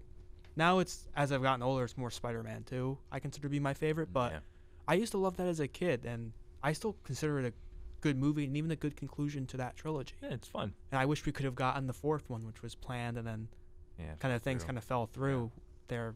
But yeah, I really like he did so much for the character, and I still think it's still my favorite rendition of the character. Yeah, it's a good portrayal. So kind of on a similar note, what's some of your guys' favorite directors? Oh, okay. So this is where we get into it. I love. Okay. Let me start off with Denis Villeneuve. Yes. Let me start off with Denis Villeneuve. Obviously he did Dune. He did Blade Runner 2049. Yes. But my favorite film of his is Prisoners, actually, with Jake Gyllenhaal and Also, Hugh Jackman. really good. Yep. It's so good. I watch it every Christmas, so it's one of It's my a Christmas favorites. movie. It's just so well crafted, and the cinematography is just something I just gravitate toward in any movie. It's Roger Deakins, so he always does his thing, as you know. And the movie's just so well done, and Paul Dano's acting. I'm pretty sure that's why they picked him for the Riddler in the Batman, that role. Similar feeling. It's a very similar feeling, and it's just so good. I just love thrillers, so a lot of my movies are going to be thrillers. Prisoners, and that's where I get into Fincher, too. The Social Network, obviously. Gone Girl. Seven. Zodiac, The Killer. Yeah. All his movies are pretty. The only one I haven't seen to completion is The Game. But everything else I've seen. I've seen Mindhunter, which is also really good. It actually has Jonathan Groff in it, who plays someone in Frozen. I forgot who he played. And he's also King George, I think, in Hamilton. Yeah, Hamilton. So He's in The Matrix as well. and he's Agent Smith in The Matrix, which is also one of my favorite franchises. Mine But too. That I forgot to mention. I just really wish all the movies were cohesive with like how the feeling and the writing was in the first one, because the first one is one of my favorite movies just of all time. It's just so well crafted, the pacing, the writing, the acting. Even when it's a little cheesy, it's like meant to be cheesy. So cool. Yeah. And every moment is so cool. Yeah. It's just like my fault. It's just everything is so good. I could talk about movies all the time, but another movie I'll name two just real quick. Yi by Edward Yang is really good, and he's just one of those directors that just invoke the feeling of like human condition, if that makes sense. Yeah. Definitely. Edward Yang just knows how to like just do it. I don't know how to explain it, bro, because he has the feeling of like a Ghibli movie, but for like live action. Like he doesn't just fill everything with dialogue. He has like whole sequences where there's just like inserts or like just like wides of like environments, and you just see people smoking on a porch for like 2 minutes straight, Yeah. And he just lets you sit in the moment. Like that one scene from Spirited Away on the train where she's just sitting there and she's just on the train, no dialogue, and you just see people getting on and off the train, and it just gives you a moment to like really just feel what you just saw. And I feel like that's missing in these movies nowadays, because even though I think movies still have good pacing, I think a lot of the time they focus on making like something with back-to-back, like something happening without having that moment to breathe, that I think is like missing from a lot of movies nowadays. Yeah. And I'm gonna just toss in another one, The Meyerowitz Stories, new and selected by Noah Baumbach. That's his best movie by far. It's a good one. It's a good one. Yeah, he actually, all his movies are filmed in Brooklyn, which I love, because that's where I live. And like actually like he films very close to my house sometimes, and I like never see it, so I always get like irritated, But it's actually his best. He has Adam Sandler playing a semi-serious role in it, and Ben Stiller is one of my favorite actors. So because of Night of the Museum, which is one of my favorite movies when I was a kid.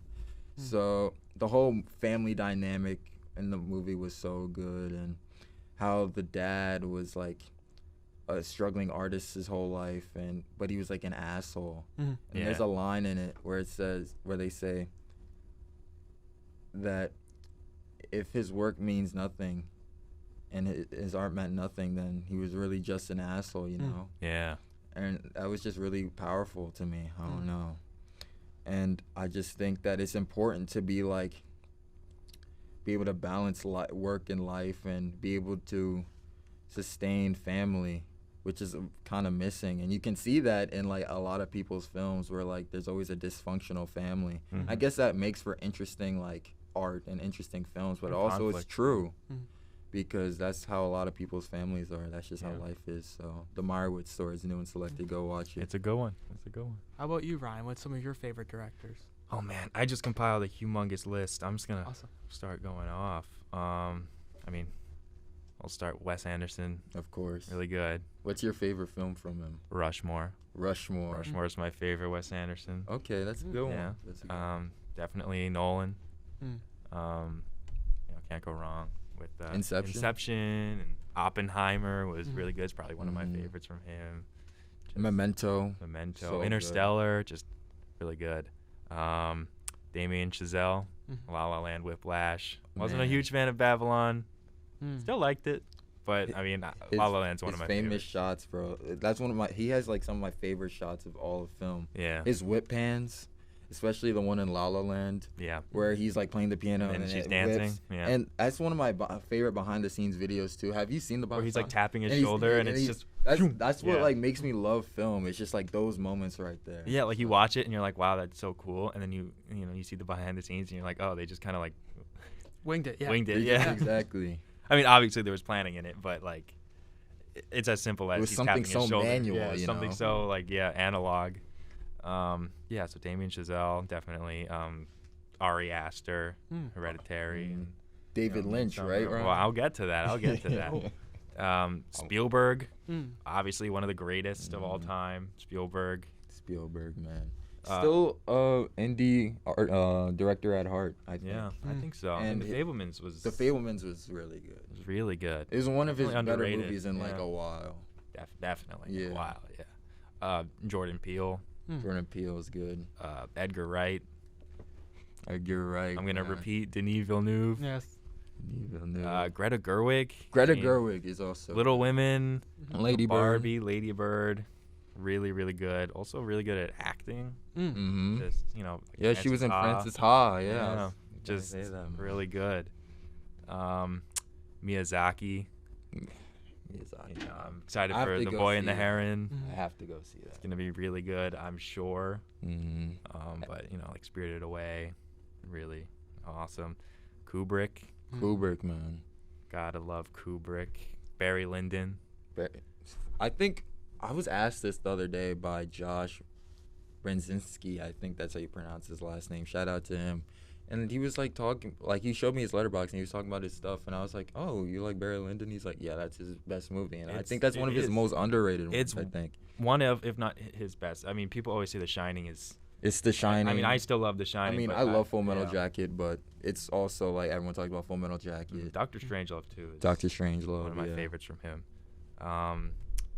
Richard Linklater, the Before trilogy, The Before trilogy, man. really, really good. But you also can't forget about School of Rock. I love Can't- School of Rock. You haven't seen Dazed and Confused I have yet? not seen Dazed and But it's Confused. so good. And I think I'm going to watch A Scanner Darkly next because it has Keanu Reeves in it, Oh, which yeah? is also one of my favorite franchises, John Wick. So, Yes. Nice. yeah. I'm a huge Keanu Reeves guy. Yeah, I as love well. Keanu. John Wick. man. I love it. Bill and Ted. Yes. Yeah, really, really good. Mhm. Matrix. Yeah. James Cameron, Mm. James Cameron, Terminator. too. Yeah. Mhm. Titanic, Avatar. Mm. Love him. Spike Lee. Mm. Spike Lee. Spike Lee. I'm glad you brought him up because I didn't forget to mention him. I always talk about him. So, Yeah, I was definitely gonna bring it up. I Do the Right Mhm. Thing. It's one of my favorites. Black Klansman, really Mhm. good. Malcolm Malcolm X is really good. That one shot, also one of my favorite Yeah. shots at the end. Yeah. I'm not going to spoil it, but Malcolm X dies.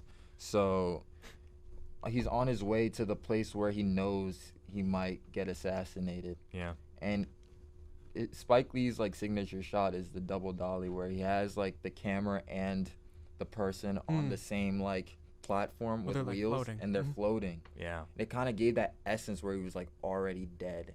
you know, and it like just emphasized the moment that he knew he was gonna die, and like it felt like he was inevitability. already dead. Yeah. He was just floating to where he was going to die, and it was just so powerful. It's really good. Yeah. And also, the screenwriter for Black Klansman went to Quinnipiac. Yeah. Yeah? He won an Oscar for it. Mm-hmm. That's Wow. a great thing to mention here. Mm-hmm. And- They I did know that. They have I a did know plaque that. in the writers' room. Yes. Yeah. So, Looks like it's like a memorial to him. Yeah. yeah. But I mean, Spike Lee, great. She's Gotta Have It is also really good. I haven't seen that one yet. It's like one of his shorter ones, and it was the one he did before Do the Right Thing, and it's black and white, but then there's just this like color sequence, and that's also something I appreciate about like film, like analog like film, you know, because you can like, I forgot which director said it, but they talked about the grain and how the grain isn't the same on every like piece of like of film, and that like it makes the physical piece of like film like move, if that makes sense. Like the grain like moves across it, Yeah. so it makes like the image move even more than it actually does, you know. And when he like had a color sequence in that movie, it just like, and it was a color sequence and they were dancing in it. It was just like, it just emphasized that moment even more, and that's also a really good underrated work of his, you know. Yeah. But Do the Right Thing Do the right thing. it's Do the Right Thing. Mm-hmm. I got more. Okay. Yorgos Lanthimos. Yorgos Lanthimos. Yorgos Lanthimos. Yeah. The favorite, you know, Killing of the lobster, Sacred Killing of the Deer. Sacred Deer. I'm excited for Poor Things coming out. Shout out to Professor Ash. One of her favorite movies is Dogtooth, and Yeah, Dogtooth. I'm planning on watching that soon. So Yeah. maybe I'll watch it with Definitely. Let's watch it together. Before Poor Things comes out. Yeah, we'll that's how we'll prepare, because for the Batman we watched the Planet of the Apes like trilogy. And now there's the fourth one coming out. There's the fourth one coming out. Yeah. I'm excited for that. Yeah, Yeah, I mean, Francis Ford Coppola. obviously. Uh, Apocalypse Now. and even Sofia Godfather. Coppola. Yes. Yeah. Lost in Translation. Yeah. That's the only one I've I like seen. Marie Antoinette. I've seen part of The Bling Ring. Yeah. I'm definitely going to go see Priscilla soon. Mm-hmm. Me Priscilla. as well. Excited about that. And then my favorite, David Lynch. David Oh. Lynch. David Lynch. Big David Lynch. I guy. spoiled it, man. You spoiled it. I was saving to the end. I spoiled Oh it. yeah, but David Lynch is my favorite How, director. I have a question. What's the criteria for favorite director for you? Is it just like they've made a movie and they directed it, so therefore that's like one of your favorites, or is it like they need a substantial body of work in order to be considered your favorite director? I mean, it's kind of just whatever directors you like. That's kind of more of what I'm asking. Just like what directors' works you like. Like for example, one of my favorites is Derek Sanfrance. He's made The Place Beyond the Pines and Valentine, Yeah, and yeah. that's 2 films. But he's one of my favorites because I love both of those films. Right. Yeah.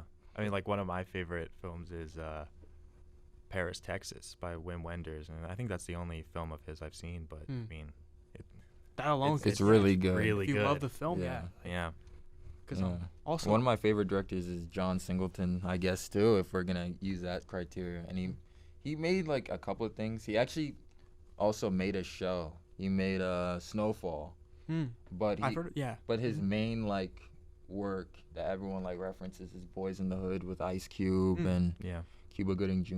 and Morris Chestnut, and it's just about these kids in and Lawrence Fishburne is in it. It's about these kids in LA and they're growing up in the hood, and how some of them want to get out and some of them do, and some of them don't, and some of them stay there because they can't get out, and some of them stay there because they died. So it's just about like how all these characters like, you know, deal with that, you know. And he made that movie when he was 25 and he was nominated for an Oscar, so that's also a really good one. And his name escapes me right now, but Alexander Payne, the guy that did Election, is also a really good movie, and he also did The Holdovers. And I didn't fall asleep because it was boring. I fell asleep because I was tired. So it was actually really good. It was really late at night. We went and saw it. So yeah, that was the reason. Yeah.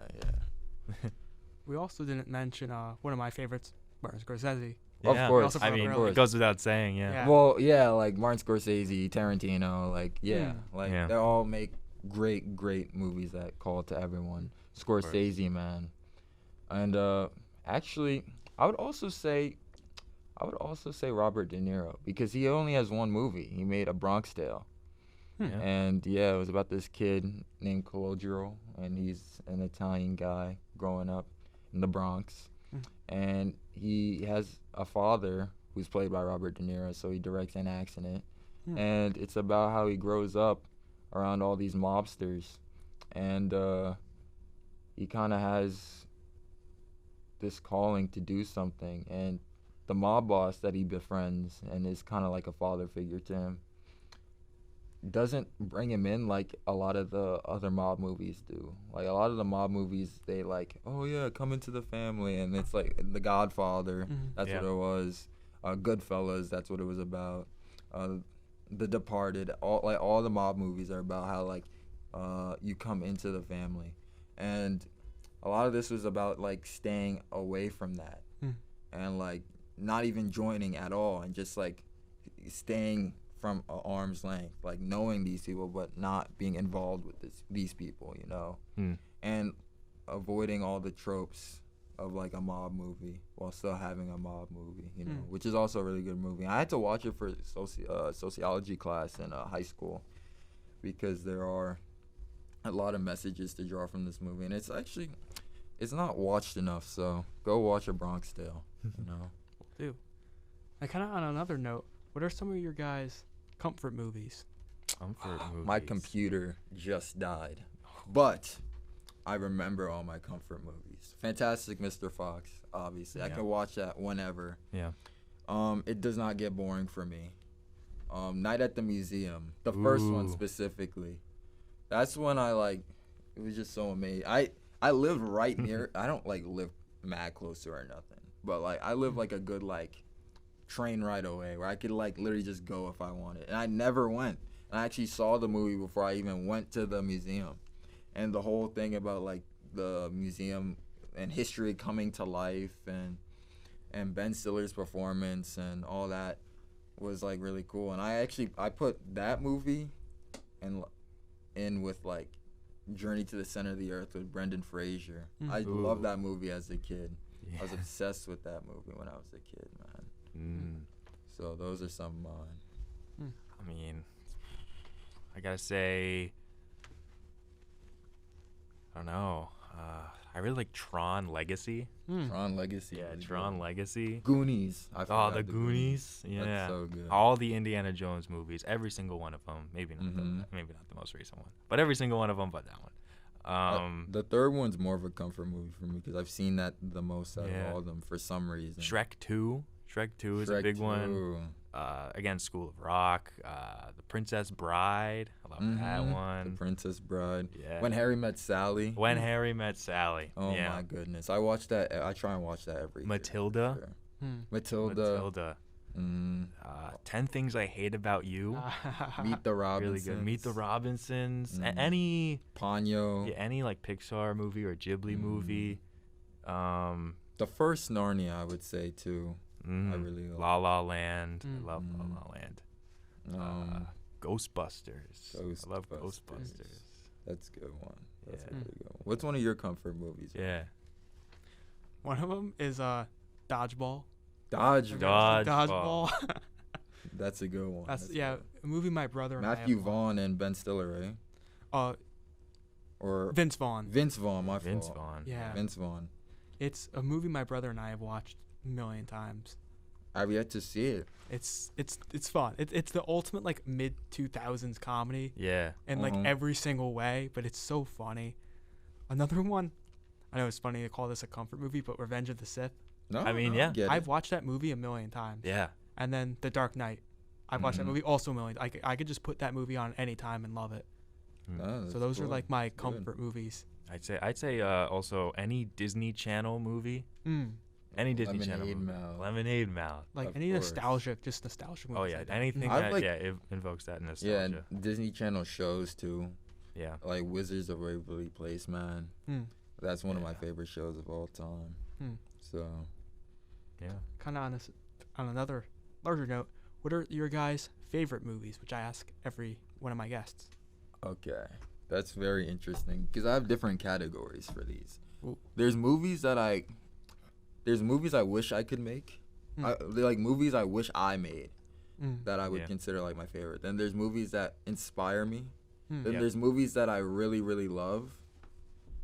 And that's it. So like, it really just depends on my mood. Oh, also movies that like I'm a huge like visual guy. So Yeah. any movie with like above par cinematography is like already in like, and sound design is already up there for me. So that's why The Killer, even though it didn't have like the most constructed plot, it still like gravitated me because it had like great sound design and great cinematography and directing. So it just and acting by Michael Fassbender, which is one of my favorite actors, which brings me to one of my favorite movies, Steve Jobs. Steve Jobs. Which is really good. And it's funny because it feels like a Fincher movie. It feels like it feels like it's in the same like film universe as The Social Network kind of.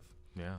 And it's Aaron Sorkin. It's written by Aaron Sorkin, a really prolific writer in the industry. Yeah. And it's about Steve Jobs at one of his many launches for one of his products. Yeah. And the visual aspect of it is it goes from it goes from 80s, 90s to 2000s, is it? Yes, yeah. And throughout every decade, we see it through a different film stock and basically It's really cool. In the 80s, it goes from 16 millimeter, and then the 90s it's 35, and then the early 2000s is digital. Yeah. And like, I didn't notice it actually the first time I watched it, but then like when I watched it the second time, I was like, it looks like noticeably different. I don't know why I didn't notice this. Yeah, and when it switches to digital, there's like actually like an effect. Yeah. They really telegraph it. It's really cool. It's a really good movie. It's so good. Yeah. And I don't want to say things are underrated, but I think it's a little underrated. Honestly, that's one of my favorite movies. It's better than the Ashton Kutcher one. Oh my goodness! Don't even get me started, bro. I won't. I also like Rush Hour. I also like Pawn Sacrifice with Tobey Maguire. Spider-Man. That also was shot on film. So I love movies shot on film.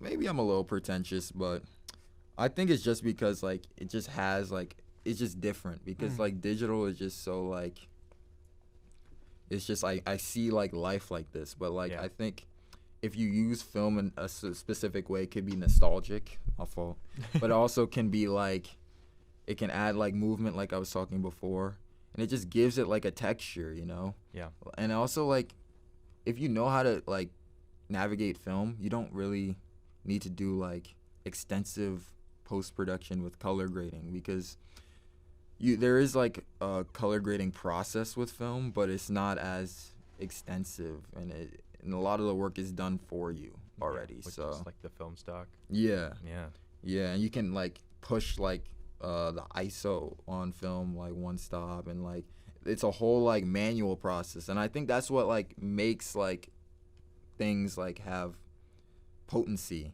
is the blood, sweat, and tears you put into it.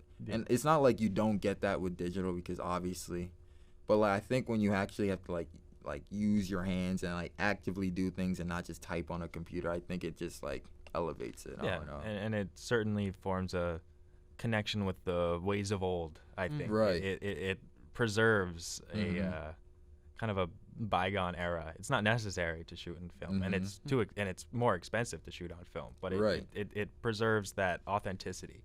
That's true. Of you know. Which brings me to mid-90s and La Haine. They're such personal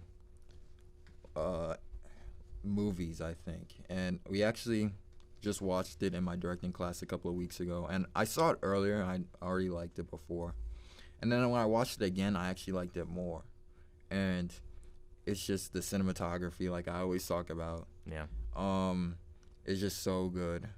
Like, the acting by, like, some, like, first-time actors is just so good. And it's, like, very guerrilla. It's very, like, grounded. There's not a huge crew. Kind of like mid-90s. And they shot on film for mid-90s, and it's directed by Jonah Hill. They used a lot of first-time actors, and it just invoked an aesthetic and an atmosphere. And I kind of gravitate toward creatives that just work in an atmosphere, and you don't really need to have like a plot all the time. You don't need urgency all the time. But it is necessary sometimes. But you don't need an urgency all the time. And mid-90s was that. So I also like the mid-90s movie by one-time director Jonah Hill. One-time director Jonah. Yeah. So. Yeah. Balls in your court now, right? Some of my favorites. Yeah. I mean, I'm not gonna repeat. I hope I'm gonna try to not repeat any of the ones I've said before. But you know, there's maybe I'll repeat a couple. You know, like La La Land. You know, obviously I love musicals, and it's just a beautiful story. Big fan of The Graduate. The Graduate is one of my favorites. It's such a interesting depiction of kind of feeling lost and like you're just kind of drifting away and finding purpose, but also maybe being a little irrational and naive. Very relatable to where we are now. Yeah. And very timeless. Yeah, it's a very timeless movie. One of the greats. Your Name. So it's one of my favorites. Your Name. Yeah, Your Name. Okay. It's just a really fun, beautiful story. Really good animation. A great twist. It's just, you know, it's exhilarating, I'd say. Definitely. I really like The Northman. Is The Northman up there? The Northman. You know, it's a good movie.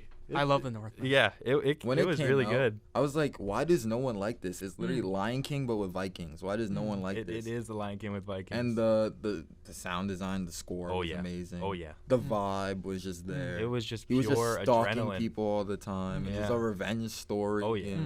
It had everything. Yeah. It even had Ethan Hawke. So yeah, I mean it deserved better. It did deserve better. The Truman Show. The Truman The Show. Truman Show is great. I just watched Being John Malkovich with Ari and Julia Schnarr and Josh.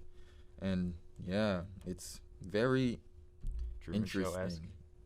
Yeah, because it's about individuality, and it's about how you perceive life, you know. The Truman Show is more about like how everything around you is artificial, but Being John Malkovich is it's just more about it's more about consciousness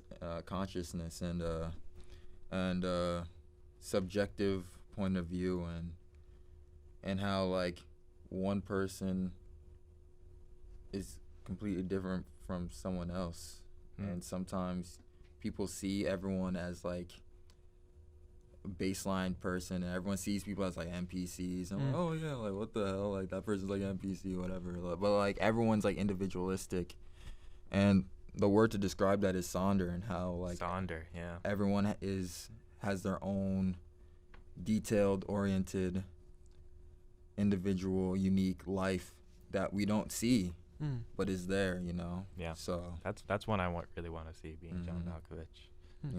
Yeah. I mean, I'm a big fan of There Will Be Blood. There Will Be Paul Blood. Thomas Anderson. Oh, when we watched that. Yeah. With Omar. Yeah. The references we made for weeks, man. I drink your milkshake. Paul Daniel Day-Lewis. It's great. It's so good. Taught me how to be an oil man. It's so good. Yeah, I mean, Good Time. I really like too. The Safdies. They need to make more, man. What was it? 2019. The last project was 2019. Yeah, I know they're like working on Benny's more interested in acting now. Yeah. He's in that. Oh, I was watching Oppenheimer. He's in Oppenheimer. I was watching last night. I was watching the first episode of the Curse with Nathan Fielder and Emma Stone. Yes, Benny yes. Safdie's in He's that in it, too. yeah. Yeah, they made it together. Nathan Fielder. Okay. And him. It was interesting. It's very. It was a really good marriage of Nathan Fielder's like awkward comedy and like weird awkward situations, and the Safdie's like anxiety inducing like cinematography and tone. It was really weird to see both of those worlds combine because I love both of them, and suddenly now they're together. And Emma Stone's great too. Yeah, I mean, and she's also having this like weird aesthetic to her. Yeah, like, poor things. Yeah. I mean, so it's really good. Almost Famous, big fan of that movie. Again, the Before trilogy. Punch Drunk Love, you got there. I got Punch Drunk Love on there too. Just so many movies. Playtime. I love Playtime. Playtime. Jacques Tati. It's such a weird movie, but I love it. It's like what is it almost about? a silent film. It's not about anything. It's really about like people watching. Like, you know, like when you just sit down at a chair and just watch people go by. It's that. It's just like a guy like kind of bumbling around this like kind of very, I don't know the word. It's very boring.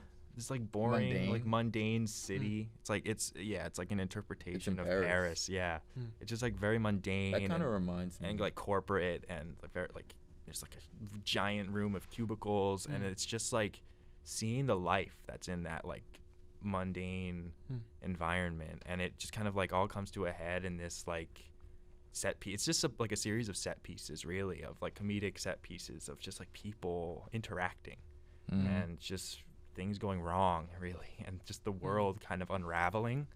It starts really closed off, but by the end it's like it blooms into this colorful like cityscape. It's really awesome, and it's if you go see the like behind the scenes stuff and how they like created this whole like city for this movie, it's really wonderful. So the production design is it's the best production. I mean, it's all production design. It's production design. It's just all background actors. It sounds like the opposite of My Dinner with Andre.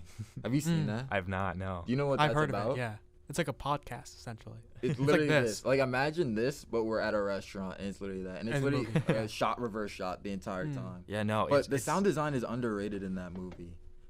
Because it's like a full restaurant when they're in there, like when they first get in there, but when they leave, it's all quiet because they were in there for so long having that conversation. And when they leave, you like slowly, if you like pay attention, you can slowly hear the sounds like drown out. Wow. So it's like underrated in that way, and it's just about how like he's catching up with this dude that he doesn't really consider his friend, but he just hasn't like seen him in a while. Acquaintances. And this Andre's like this crazy wacko, and he's just like, "What have you been doing for like 10 years?" And he was like, "Yeah, I've been doing this." And then he actually has like insights. And Wallace Shawn's character is like pressing him to like reveal information, and Andre's more of the guy like revealing things to the audience, and Wallace Shawn's character is the audience, and we're just trying to figure out, and he's asking all the questions we would ask, and it's just very interesting. People would call it boring, but I don't know. I think a lot of people call it boring. But I think if you can like muster through it, I think you would actually get something of value out of it. So, yeah. More recent one I'm a big fan of is After Sun. You seen that? Yeah. How was that? Oh, it's really good. I heard it was really good. Yeah, I mean it's. Did you watch that with Ari, or did you? No, I watched it actually on the car ride to Montreal this summer. Yeah, I picked that as one of my road trip movies. It's a very interesting movie to watch on a vacation. Interesting. But it's just so great. I mean, Paul Mescal. I just looked at the cast list. Yeah, he's great in it.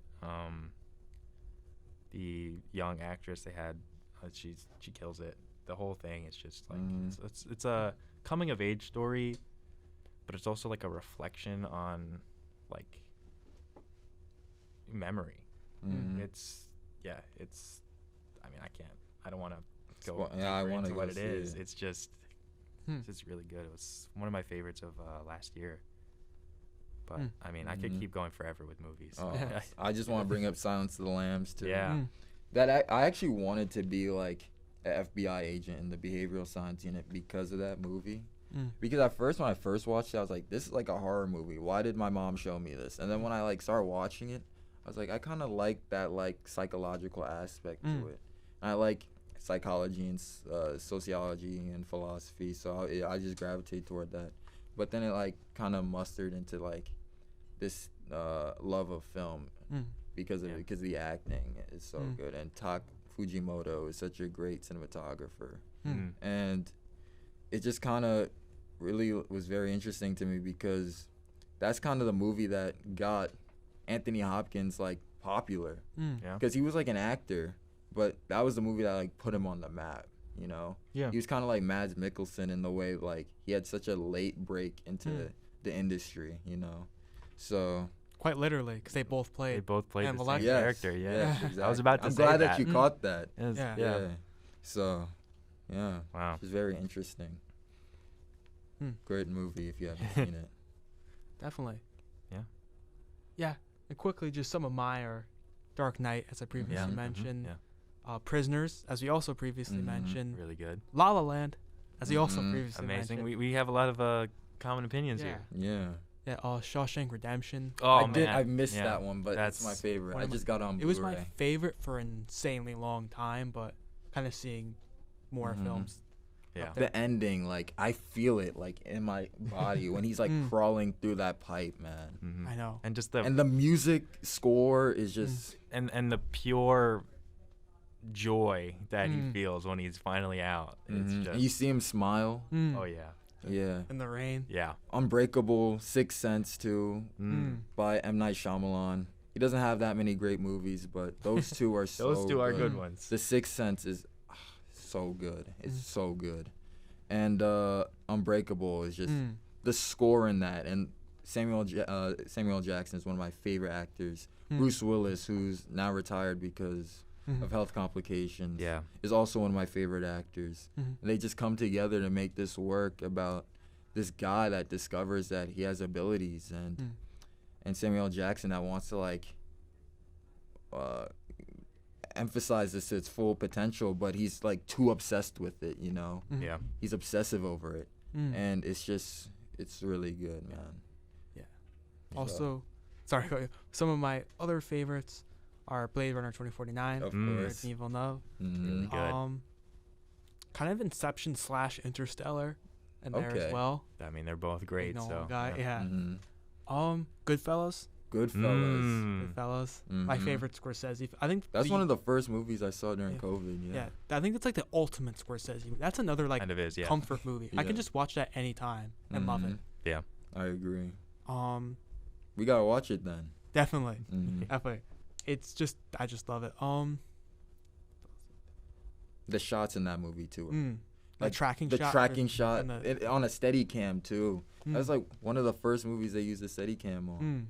They just walked through the whole restaurant with the steady cam. Yeah, the Copacabana. Copacabana, man. With Ray Liotta, who's in Marriage Story, and who's the late Ray Liotta, man. Incredible actor. Yeah, incredible actor too. Yeah. Also, Chinatown's one of my favorites. Chinatown. That's up there. That's a good one. The Place Beyond the Pines. I love. So you like Ryan Gosling? Yeah. One of my favorites. Yes. yes. That's good. He's a good actor. The Nice Guys. Have you seen The Nice Guys? The Nice I love Guys. The Nice Guys. Nice Guys. I was gonna actually bring that up. He's in that. With, that's one of my favorites. Russell Crowe. Yeah. Yeah, and I wish it got a sequel. Once Upon a Time in Hollywood, man. That's one of my favorites, bro. And it has like a similar vibe because of like the 60s, 70s like aesthetic. And yeah. They both have Margaret Qualley in it, so. Margaret Qualley, yeah. And then favorite movies you could throw in: Revenge of the Sith. Revenge of the Sith. Spider-Man 2. The Batman has to be up there for me now. Have you seen Zodiac? I have not yet. You have Definitely. I need to. Zodiac. Should really watch Zodiac and Mindhunter if you haven't seen it. Mindhunter is so good. The editing in Mindhunter is insanity, and the casting for all. Because do you know anything about Mindhunter? I just know it's like investigation. It's like a fictional retelling of how like the FBI like started their behavioral science unit and how they started like discovering like how prevalent serial killers were, and like they just cast like some of the most like uncanny people to resemble these like actual real monsters. It's crazy. Like they have a guy that looks exactly like Ed Kemper, and it's just like if you like, there's a video on YouTube where they have the performance and the actual guy side by side, and it's so weird to watch. Wow. And also up there for me is like any Damien Chazelle movie. Yeah. Like really Whiplash, even Babylon. I love Babylon. Yeah. I saw it in theaters. I gotta see that. Maybe it's because I didn't see it in theaters. I saw it in theaters. I loved it. And I think Whiplash is one of the best movies ever made. Oh yeah. I Up agree. there for me. So those are kind of like my favorites. Yeah, Whiplash is crazy too because it's like it wasn't even the movie he wanted to make. Yeah, Yeah, He wanted to make La La Land first, and then he Yeah. just wrote Whiplash to like fund La La La La Land, Land. and it's still one of the greatest movies. Yeah. Wow. Awesome. So with that all said, is there anything else that you guys want to talk about? Before we... I could talk about movies all day. I know. I mean, we can sit here forever. Movies, music, learning anything new from you guys about Oh, yeah. books, Definitely. or just your insights. I could just be here all day, honestly. Definitely. And I learned so much from talking to you guys. And this was such an insightful conversation. But sadly, our time's running out quickly. Yeah. So I just wanted to thank you both for coming on and kind of having this dialogue. And this was so much fun and really what I made this podcast for. No And so, problem. Thanks for having me. Thank you and for us, inviting you know. us. Yeah. Of course. So with that all said, this is Ryan Ziaks, the Zicast, where everybody has a story. Thank you all for watching, and we're signing off. Thank you.